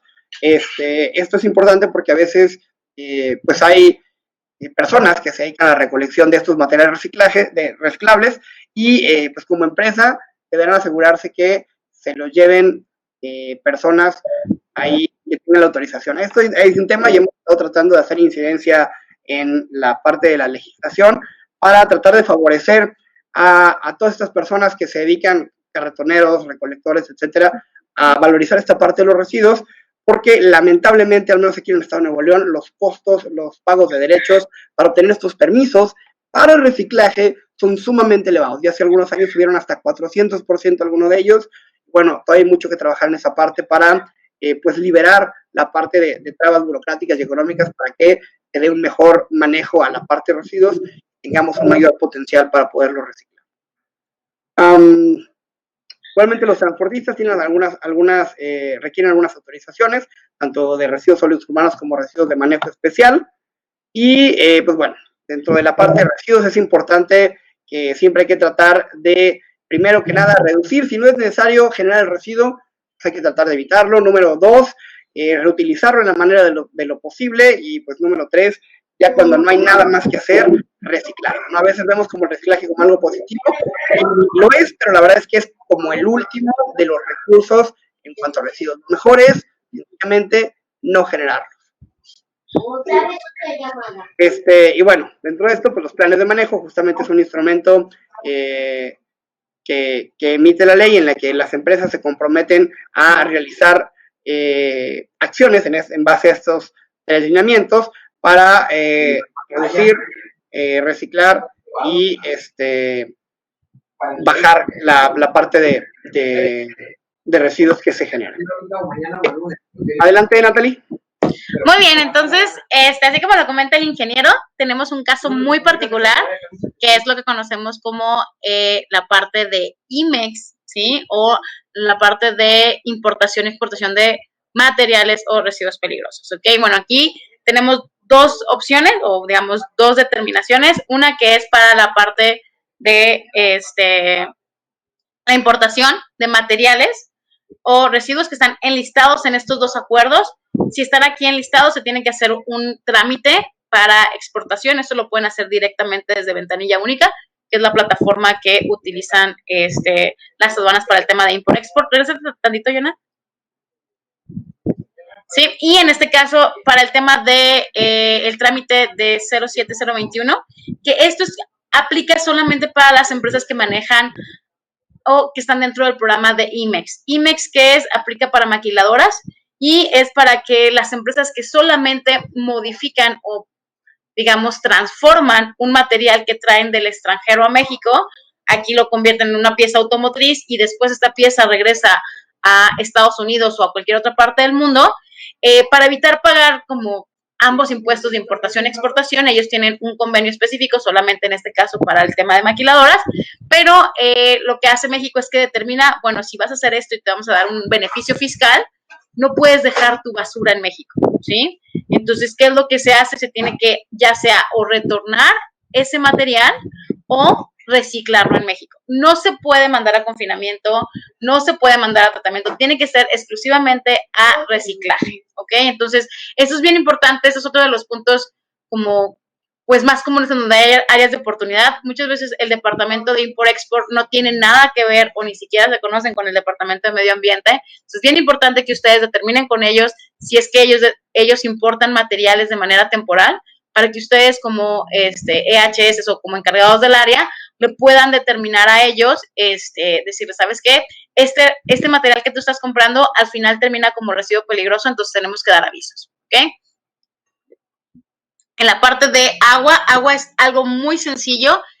Tenemos lo que es el balance de agua, de dónde proviene el agua y a dónde va, ¿no? Entonces, ambos partes tienen su legislación dependiente, ¿no? Entonces, si yo tengo agua de pozo o de dónde proviene la fuente del uso de agua que yo tengo, voy a tener un tema federal, y si yo lo descargo, ya sea a suelo, que eso es muy común, o sea, cuando nosotros descargamos a suelo, estamos hablando de un impacto de manera federal, ¿sí?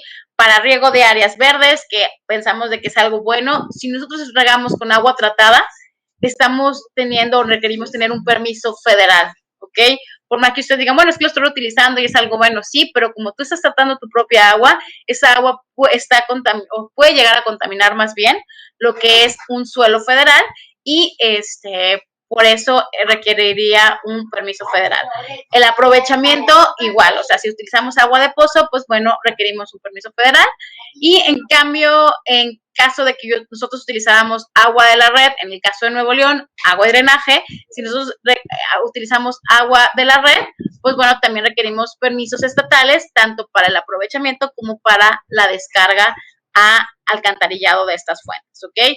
Entonces, en la parte de estatal, tenemos en Nuevo León 2 reportes semestrales, que eso es bien importante, tenemos fechas para poder ingresarlo, que es el primer periodo del mes, que es enero-junio, se presenta en el mes de julio, y el segundo semestre, que abarca de julio a diciembre, se entrega en enero, ¿sí? Entonces, esos son entregas semestrales.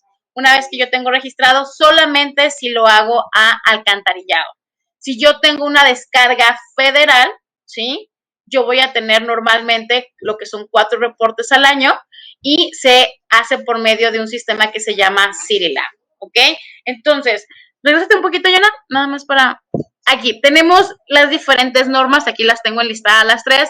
La norma 1 es para descargas federales, la norma 2 es para descargas estatales, en este caso alcantarillado, y la norma 3 es cuando yo tengo una planta de tratamiento de agua, pero la voy a reutilizar en algo que pueda tener contacto con personas. Por ejemplo, agua y drenaje, que nos suministra el agua, ellos tienen que estar ligados sobre la norma 3, ¿sí?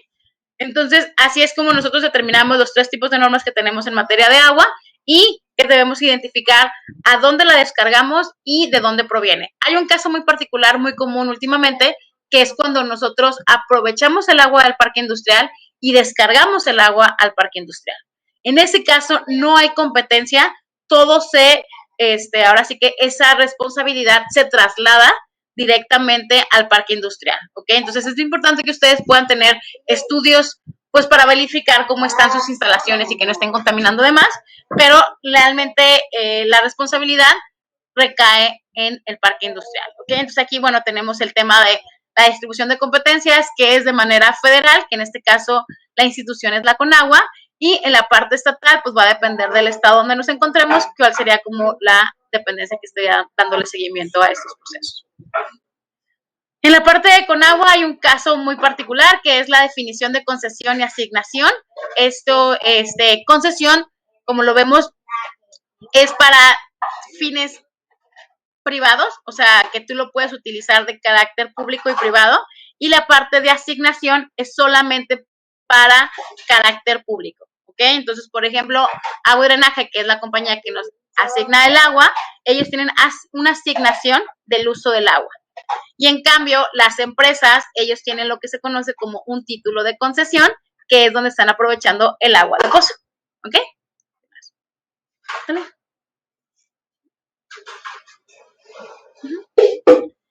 Entonces, de todo lo que hemos visto hasta ahorita, vamos a hacer un resumen como muy general, muy rápido, que es, bueno, en materia de aire, como lo vemos, tenemos la parte estatal, municipal, en materia de emisiones, si es comercio y servicios municipal, si es de fuente fija del sector estatal, es de las que no están en los 17 bis, o en los 11 sectores que vemos en la parte federal.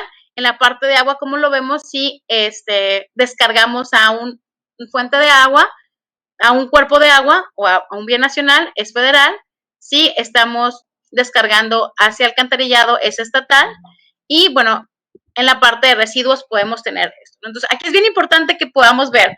En emisiones solamente tenemos una autorización, no podemos tener dos, ¿ok? Es o eres federal, o eres estatal, o eres municipal, pero no puedes tener más de una. En agua, sí puedes. En agua sí podemos tener lo que es un uso, digamos, yo uso agua de pozo, pero la descargo alcantarillada. Entonces, mi aprovechamiento es federal, pero mi descarga es estatal. O hay casos en los que yo tengo agua de pozo, agua de red y descargo a riego y descargo alcantarillado, ¿ok? Entonces, ¿puedo tener todos los trámites en una misma empresa? Sí se puede y no hay ningún problema, ¿ok? En el tema de residuos, como lo veíamos con mi compañero, también. La mayoría de las empresas tenemos residuos peligrosos, residuos de manejo especial y residuos sólidos separados. Entonces, aquí es bien importante que ustedes definan y sobre todo validar en qué caso podemos estar, ¿ok? En el caso de impacto y riesgo pasa algo similar. En riesgo puedo tener riesgo federal en ciertas sustancias y riesgo estatal en otras sustancias, ¿ok? En un mismo predio puedo tener ambos riesgos, estatal y federal, y en la parte de impacto puede ser que mi primer impacto, cuando yo hice la obra, cuando desmonté, cuando hice el cambio de uso de suelo, tenía una mía federal. Y después mis modificaciones ya pueden ser mías estatales. ¿Por qué? Porque ya no tienen la competencia que me hacían de impacto federal, ¿ok? Entonces, espero que eso haya quedado como rápido, es solamente como un resumen muy, muy, muy rápido. Y para finalizar, vamos a ver un tema que también es del tema federal, que es el tema de cambio climático, que es algo también pues, recientemente nuevo, y que hay ciertas obligaciones con las compañías, ¿ok? Entonces, México desarrolló este Registro Nacional de Emisiones, lo que se conoce como el RENE, es para poder identificar cuáles son las fuentes principales de generación de gases de efecto invernadero. Entonces, aquí lo vamos a dividir en base a umbrales.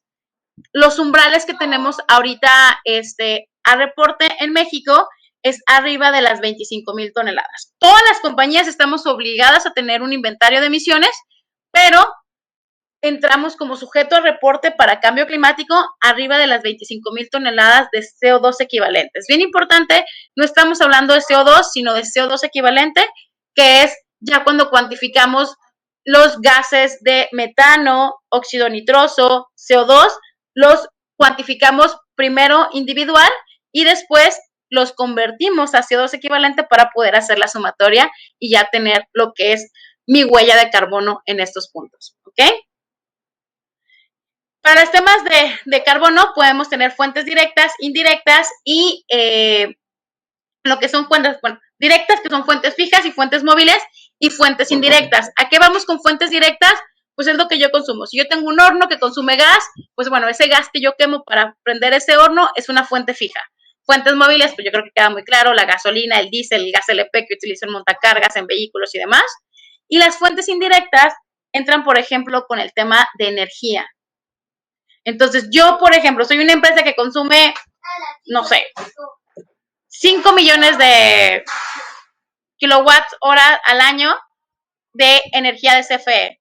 Bueno, CFE es quien genera esas emisiones al final del día, pero CFE las genera porque yo lo consumo. Entonces, ahí es donde entra mi interpretación de la parte de indirectas, en la que yo tengo que cuantificar que esas emisiones fueron generadas porque yo necesito o yo requiero esa cantidad de energía. ¿Ok? Entonces, tenemos este cuadrito porque la parte de el tema de cambio climático, además de ser reportados en la COA, como lo verificábamos, se tiene que hacer un dictamen de verificación. Cada 3 años. Entonces, en el 2017 empezamos con los umbrales de arriba de 1 millón. Después, en el 2018, teníamos umbrales de 999,000 a 100,000. Y por último, el umbral de 100,000 a 25,000 toneladas de CO2 equivalente. Que ahora, este año, las del 2017, las que se verificaron en el 2017, ahora en el 2020 se van a tener que volver a verificar. De igual manera, en el 2018 ahora se van a verificar en el 2021 y 2019 en el 2022, ¿no? Entonces, todo eso también va ligado a un tema muy nuevo que es el tema del mercado del carbono. En México, el mercado del carbono va a ser por asignación. ¿En base a qué? Mucho en base a los dictámenes de verificación, que es la información que ya tiene el gobierno. Entonces, todo esto se lo estamos diciendo, sobre todo haciendo mucho énfasis, porque esto es lo más nuevo que tenemos en legislación ambiental y es lo que más puede estar cambiando. Entonces, posiblemente las compañías en las que ustedes estén trabajando o en las que quieran trabajar o en las que puedan trabajar futuro, puedan ser asignadas al tema del mercado del carbono. Entonces, para que ustedes vayan teniendo un poco de contexto sobre el tema de cambio climático. Y pues bueno, también hay un tema muy particular en el tema de cambio climático que es por sectores. Sector industrial y energía es por instalación. Cada instalación hace su inventario de gases de efecto invernadero. Sin embargo, en sectores como transporte, agropecuario, residuos y comercio y servicio, o sea, prácticamente cualquier empresa de cualquier tamaño que sobrepase las 25,000 toneladas, ¿sí? Lo tiene que hacer por consolidado. ¿A qué vamos por consolidado? Esto es todo un tema, porque aquí es, por ejemplo, nosotros nos ha tocado trabajar con industria financiera, con bancos, y uno pensaría, pues, ¿cómo un banco va a generar gases de efecto invernadero a tan magnitud? Pero una sucursal no. Pero si ya juntas las 1,000 sucursales a nivel nacional, pues el consumo energético ya es muy fuerte, ¿sí? Igual que en transporte. Tal vez un transporte o 2 vehículos no, pero oye, ¿sabes qué? Mi línea de transporte tiene 50 bases a nivel nacional. Bueno, ya el total de transportes, el consumo de diésel ya sobrepasa las 25,000 toneladas, ¿no? Entonces, este tema de consolidado también es algo muy, muy importante que lo tengan que ustedes considerar y validar si su empresa tiene que presentarlo, ya sea dentro del sector industrial o en estos sectores específicos. Y también hay un tema con que hay ciertas sustancias que están dentro del RENE que también están consideradas como REDSE, ¿sí? Hasta ahorita no habíamos hablado de REDSE. RENE, como lo veíamos al inicio, es el Registro Nacional de Emisiones, que se refiere solamente a cambio climático, ¿ok? Aquí vamos a tener 3 cuestiones que luego lo mezclamos mucho. REDSE es Registro de Emisión y Transferencia de Contaminantes, que REDSE nace como acuerdo y actualmente ya está como una norma, que es la norma 165 de la Semarnat 2013. ¿Ok? REDSE, que fue lo que impulsó realmente el desarrollo de las COAs, es un registro en el que estas sustancias que ya están identificadas como sustancias que tienen algún daño significativo en la salud o al medio ambiente, ¿sí? Tienen umbrales y te dicen, si estás por encima de este umbral, lo reportas como REDSE. No pasa nada, no hay ninguna ley que te diga, tienes que estar por debajo del REDSE, es cuantificado. ¿Por qué? Porque se tiene que hacer un reporte. México tuvo llamadas de atención a nivel internacional por no entregar los reportes correctos de la parte de REDSE. ¿Por qué? Porque por la parte de otros, de los insumos que recibimos de otros países, pues bueno, ya están reportando la salida de estos químicos, pero México no está reportando el uso de estos químicos, ¿no? Entonces, si ustedes han estado, pues ligados a estos temas, posiblemente hayan estado recibiendo correos electrónicos en donde les hacen mención de que validen bien su REDSE. Aquí está la liga donde pueden validar la información a nivel internacional de REDSE.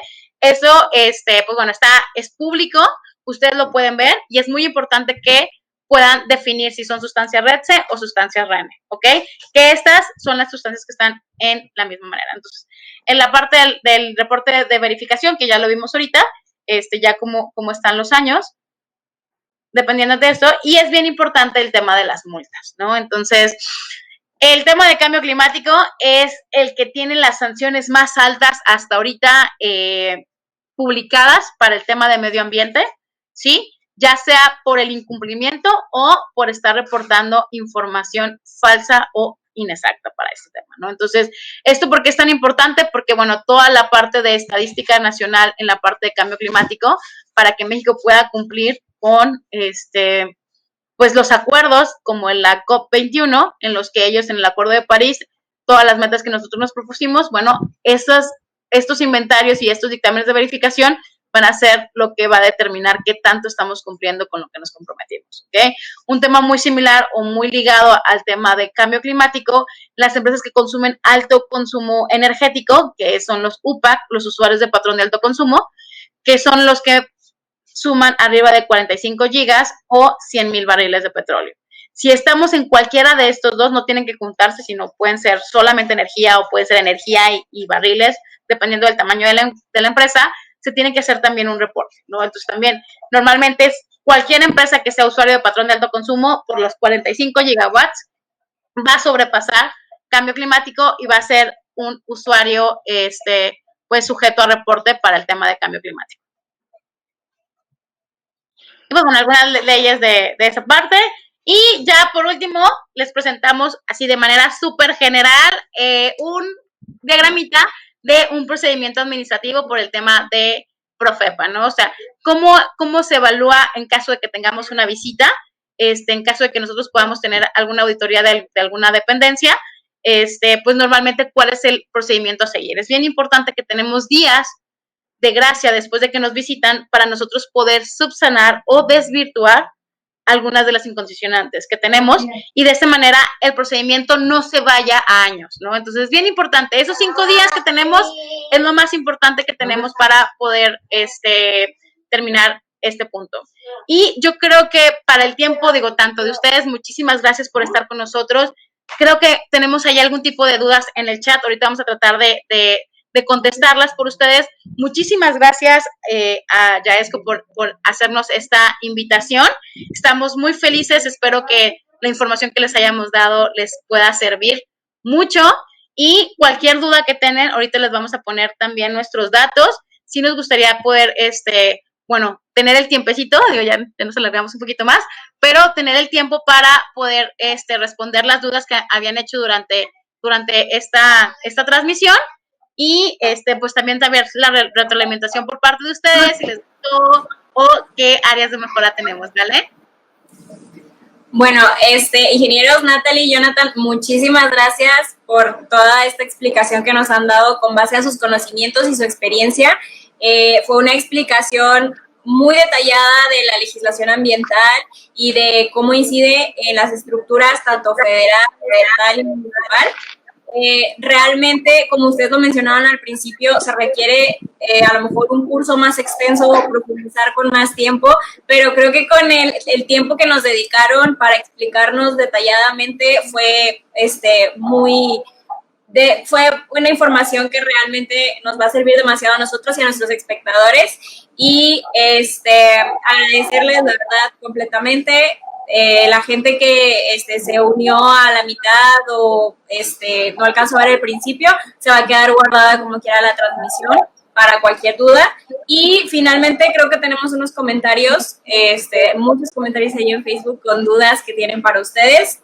Nos gustaría que antes de pasar al Kahoot, si Yair nos pudieras ahí presentar las dudas que hay. Claro, mira, hola Cecilia. La verdad es que desconozco, te soy sincera, ese caso en particular de Vista Hermosa, la verdad es que no hemos, o sea, no tengo información, no sé si el ingeniero Jonathan sepa acerca de esto. Lo que sí les podemos decir es que se abre a consulta pública, cualquier impacto se abre a consulta pública y es bien importante, como les comentábamos al inicio, que ustedes si están en cierta zona o si están dentro de una área natural protegida, puedan tener pues la opción de levantar la mano, ¿no? Eso está pasando mucho, por ejemplo, ahorita en la Sierra de Picachos, hay ciertos ríos, como el río Mojarras, que hay la intención de hacer también una nueva ampliación de una pedrera. Entonces ahorita ya la comunidad está como levantando la mano en esos temas y están súper pegados al DOF y a todo lo que está publicado para eso. La verdad es que, bueno, qué lástima que no te podemos hacer, pero igual buscamos la información y lo que tengamos los hacemos llegar a ustedes. Otro de que, bueno, varias personas preguntaron aquí en el chat es si se va a compartir la presentación. Claro que sí, sin ningún problema, la presentación se las podemos hacer llegar, es parte de lo que tenemos con ustedes. Ok, bueno, aquí hay otras preguntas más respecto a eso. A ver. Janet pregunta. De Janet, creo que ahí también le contesté, ya no sé si se alcanzó a ir. Sí, mira, mucha de la base de esto es de la doctora Cortinas. Ella es la impulsora del tema de residuos en México. Ella fue parte de la Semarnat y estuvo impulsando todo este tema. Ella, pues prácticamente, pues sí, fue pionera en estos temas en México. Entonces, de presentaciones de la doctora es donde tenemos esta parte de la parte de la composición de la basura, de un análisis que hicieron en un municipio en el cual ella ya siguió trabajando después de su labor en Semarnat. Ok, muchas gracias. Bueno, y Janet también estuvo muy participativa. Nos pregunta si la basura de México es exportada a otros países para su reutilización fuera del país. Bueno, mira, aquí sí existe el permiso, tanto, o sea, digamos, hay fracciones arancelarias para basura normal, hay fracciones arancelarias para residuos de manejo especial, que nosotros lo consideramos como manejo especial. Aquí es un tema un poco más de legislación y cuestiones de acuerdos internacionales. ¿Por qué? Porque lo que nosotros conocemos como residuo peligroso, en caso, digo, puedo hablar de mi vecino cercano, ¿no? Estados Unidos. Por ejemplo, el aceite en México es un residuo peligroso, o sea, el aceite gastado es un residuo peligroso, en Estados Unidos no. Entonces, sí hay un tema ahí de conflicto porque lo que nosotros consideramos como residuos, ellos no. Existe el Tratado de Basilea, que ahí vienen mencionados qué residuos ya están a nivel internacional, porque la idea de los tratados del Tratado de Basilea y, digamos, un convenio internacional que se tiene a nivel global, es que no se tenga el requerimiento de estar transportando residuos. ¿Por qué? Por el riesgo que se tiene durante el transporte, de que pueda haber algún incidente de derrame y demás, ¿no? O sea, lo que se busca es que cada país tenga su capacidad instalada para poder estar absorbiendo bueno, la responsabilidad o el tratamiento de estos residuos, y así ningún país queda como el basurero de otro, ¿no? Entonces, ahí esto es parte de lo que se está haciendo para que los países desarrollados no utilicen como basurero a los países no subdesarrollados, y pero también tienen una ventaja, ¿no? Nosotros, de hecho, como consultores, estamos trabajando mucho en poder impulsar la exportación, no la importación, la exportación de residuos que en México se van a confinamiento a países donde lo reciclan, ¿no? Esto lo vemos ahorita, algo que tanto el ingeniero Jonathan como yo hemos trabajado ya prácticamente 4 años atrás, es en el desarrollo, por ejemplo, de los residuos que van a salir de las energías renovables, ¿no? O sea, las celdas solares, las aspas, el aceite y demás, va a ser un tema muy importante. ¿Por qué? Porque México no los produce. Entonces, si no los produces, menos los reciclas, ¿no?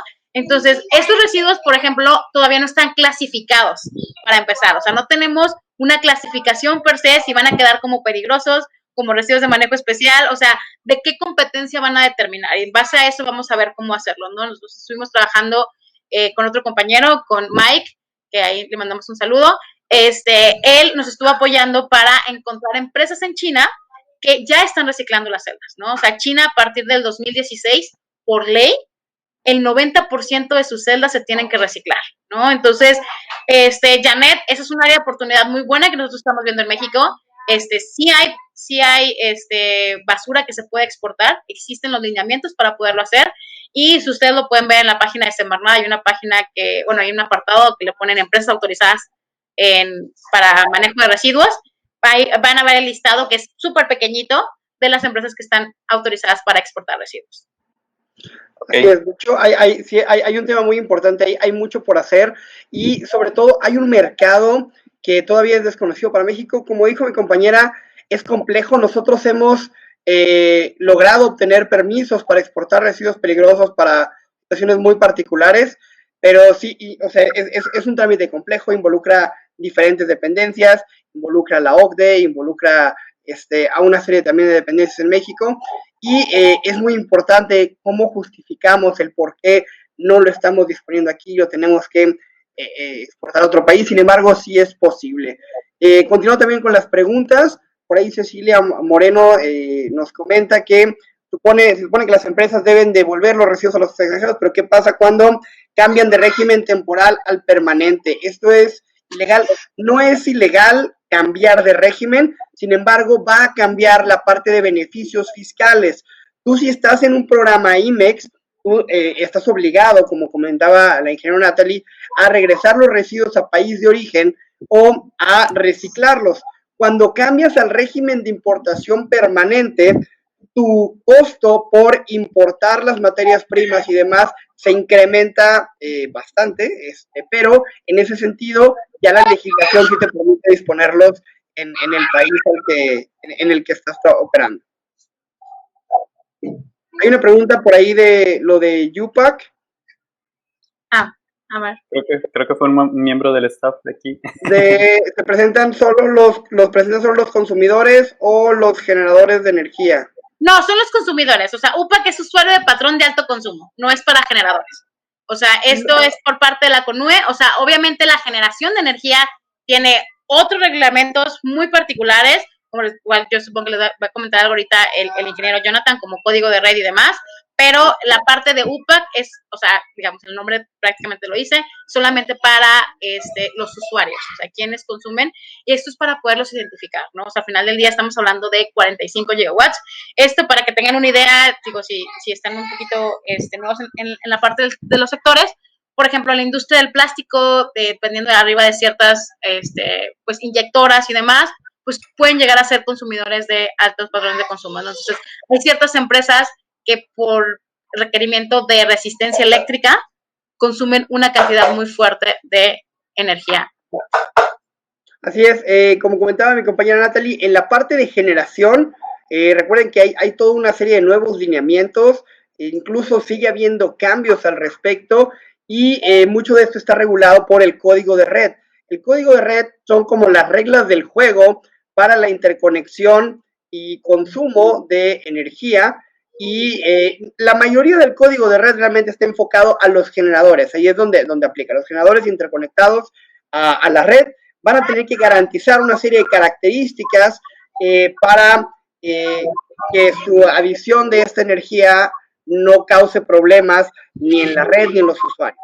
Aún así, hay como 16 páginas más o menos que sí les aplican a los consumidores de energía arriba de 1 kilo, ¿okay? Entonces, en ese sentido, sí hay una serie de pruebas. Normalmente son usuarios de media tensión y de alta tensión, que normalmente son empresas que tienen transformadores y demás, que también deberán por ahí hacer una serie de análisis, de mediciones de cortocircuito y demás, de armónicos, etcétera, y deberán presentar un plan de trabajo para garantizar las condiciones de la energía, o sea, la energía, dicho vagamente, y digo, no es tema ambiental, pero lo vamos a meter aquí gratis, la energía se contamina después de usarla, genera armónicos, genera ruido en la red, y luego al regresarla puede causar problemas en los vecinos o en otros usuarios de la red, y entonces, de alguna manera, código de red también trata de evitar que tanto la generación de energía como el consumo de energía le pueda afectar a otros usuarios finales. Por ahí también estoy leyendo los comentarios, la verdad es que no lo había leído, estaba con la presentación en toda mi pantalla.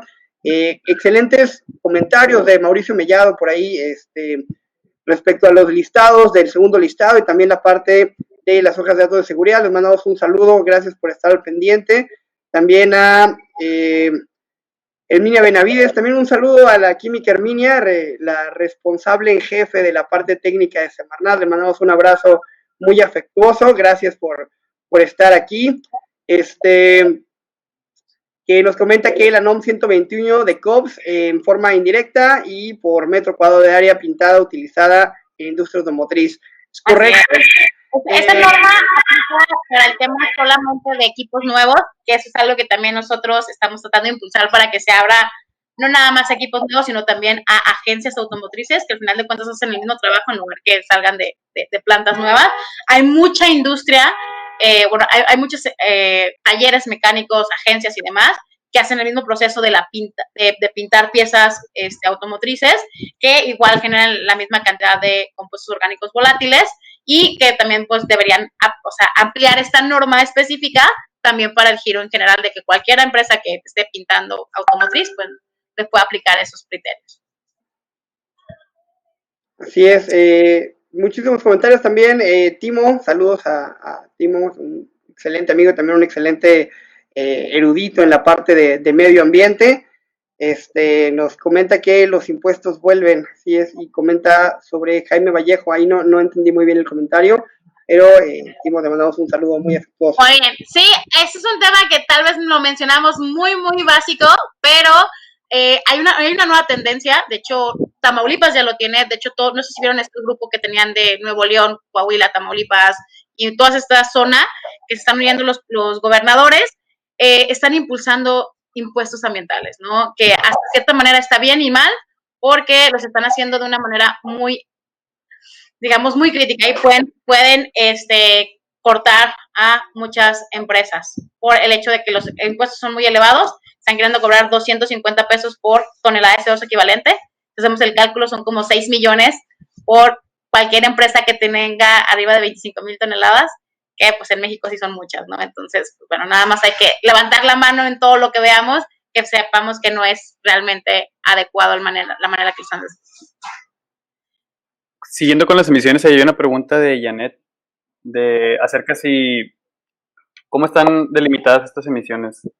Si están en base a las metas del país o cómo es que se... Híjole. No, ahí hay todo un tema. La parte de las normas oficiales, normalmente, lo tengo que decir que mal, pero muchas veces son copias de otros países, ¿no? Nosotros vemos la norma 43, era algo que estaba igualito en Estados Unidos como en los años 70. Obviamente Estados Unidos ya las actualizó mucho antes. La norma 43 se quedó igual.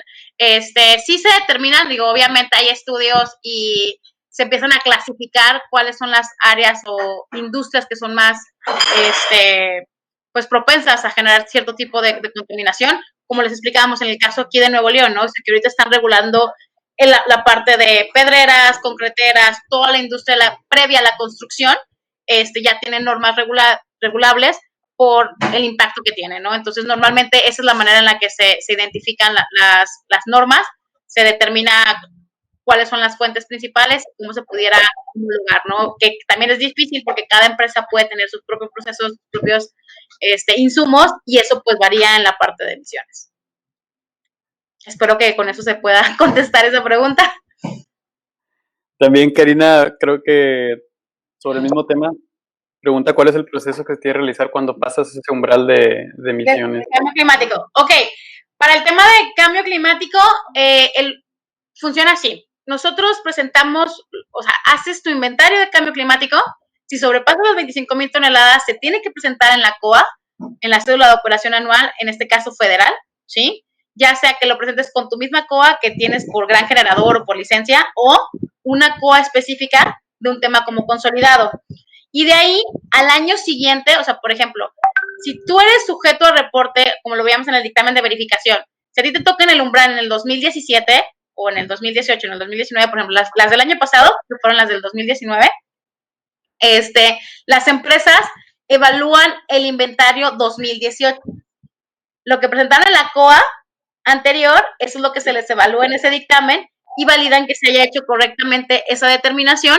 En caso de que haya una discrepancia de que ya sabes que llegó la unidad verificadora, tú no habías contemplado un error muy común de que, ¿sabes qué? Yo compro las bollitas de gases refrigerantes y tú no las contemplaste en tu inventario, entonces tienes que hacer una corrección y esa corrección se mete a Semarnat, hay un procedimiento para hacer las correcciones. Una vez que la unidad verificadora te valida esa corrección, ahora sí ya te entregan el dictamen. Cabe aclarar que a nivel nacional ahorita solamente hay 9 empresas acreditadas como unidad de verificación para toda la República. Entonces, si son sujetos a reportes, es importante que vayan calendarizando su dictamen con tiempo, porque si no, no hay manera. O sea, no es que no quieran las unidades verificadoras, es que no tienen manos y pues no hay más. O sea, son solamente esas 9 las que están. Y los costos realmente son muy elevados. Muy bien, creo que ya nada más nos falta por ahí una pregunta, si no se me pasa, perdón, Laguna. Ok, si hay un pago de certificados de energía limpia, los CELS, por parte de las empresas, se puede justificar en la COA o en donde se justifica el pago del CEL. Bueno, mira, ahí hay todo un tema. Ahorita realmente en las COAs no está relacionado los certificados de energía limpia porque no está relacionado con la Secretaría de Energía, no están ligados a esto. Los certificados de energía limpia están para cumplimiento por parte de la Secretaría de Energía. Ahorita ahí más que con la COA, donde va a empezar a haber un conflicto, o no conflicto, pero donde va a empezar a ver a quién le va a competir, son con lo que veíamos del tema de los bonos de carbono, ¿no? O sea, aquí van a empezar a ver, bueno, cuáles son las atribuciones del CEL, o sea, si lo va a hacer como CEL o como una medida de mitigación para que entre como un bono de carbono, o va a tener ambas como justificaciones, entonces ya lo puedes vender como más atractivo a los clientes. Entonces, este tema todavía lo están tratando de definir porque pues, son cumplimientos completamente distintos. Bonos de carbono con la parte de certificados de energía limpia. Entonces, digo, ahí como tal, pues todavía no hay más con quién hacerlo. Si hay un requerimiento, digo, para entrar en contexto, los certificados de energía limpia es un requerimiento que tienen las empresas a partir de la reforma energética en la que nos obligan a cualquier empresa a tener un porcentaje de proveniente de energías renovables, ¿no? Entonces, hasta hace un año, si tú tenías consumo con CFE tenía los certificados de energía limpia para poder garantizar este porcentaje. Pero ya llegó un punto en el que no. Entonces, ellos querían emitir que las empresas de CFE que no fueran realmente de energía renovable, sino pudieran ser empresas de ciclo combinado, que tuvieran industria limpia, que tuvieran ISO 14, también se consideraran como certificados de energía limpia. Y eso pues le quita mucha competencia a las energías renovables como eólica, solar, geotérmica y demás. ¿Okay? Que fue uno de los temas que estuvieron por ahí de moda hace poquito. Obviamente pues en los periodicazos iban bastante sesgadas las opiniones, pero bueno, hay un trasfondo relacionado con eso en este tema. Pues sí, ¿alguna otra pregunta por ahí? Estamos muy contentos de que estén participando y que nos estén preguntando un montón de cosas, y cuando gusten, igual si hay algún tema en particular que vuelven a invitar, con todo gusto hacemos otra plática aquí. Y pues bueno, sí, Jonas, ¿ya les compartiste la liga del Kahoot? No, pero aquí está, déjenme averiguo cómo compartir la liga. El Kahoot ya está hecho, está muy sencillo, nada más vamos a ver cómo. Aquí en el chat privado del StreamYard. Y pues muchísimas gracias en lo que les comparten eso. Muchísimas gracias a la gente que nos estuvo viendo. Cualquier duda que tengan, nosotros, digo, al igual de como consultores, también nos encanta esta parte de la docencia y de pues compartir nuestro conocimiento con todo el mundo. La verdad es que creemos que es muy importante que más personas tengan este interés, este conocimiento, y pues es un beneficio para todos, ¿no? Al final de cuentas, pues mucho de lo que hablamos es información realmente pública, que pues debido a la cantidad que es y a la diversificación que hay, es difícil poderlo concentrar en un solo punto. Entonces, pues sí, o sea, ahí creo que les podemos pasar también nuestros datos. Tenemos nuestras páginas en Facebook, en LinkedIn, en Twitter, y creo que en Instagram también tenemos ahí redes de nosotros, y normalmente también tenemos cursos, capacitaciones, hacemos cualquier trámite de lo que estamos hablando, ya sea impacto, riesgo, licencias, COAs, los podemos apoyar, ya sea nosotros hacerlo directamente o también tenemos trabajo en conjunto con las compañías en la que desarrollamos al mismo personal de la empresa para que ya en un futuro ya no nos requieran a nosotros y ellos mismos puedan hacer sus trámites constantemente. ¿Sí pudiste? Súper. En eso estoy, sí. Ahí va. Bueno, igual creo había un comentario ahí que si vamos a compartir o si se iba a quedar guardada la transmisión, cualquier duda o alguien que quiera volver a ver toda la información, va a estar guardada la transmisión en nuestro Facebook. Bueno, Yair, ¿algo que quieras comentar? Pues nada, agradecerles de nuevo y pues espero que nos puedan dar otra plática pronto. Está Cuando gusten, las puertas muy están bueno. abiertas. Un placer. Muchas Muchas gracias. gracias. Un Igual abrazo. gracias a todos los que nos estuvieron viendo estas casi 2 horas. Y pues sigan al pendiente de Yaesco en nuestras redes sociales. Muy bien. Gracias, hasta luego. Muchas gracias. Luego. Bye.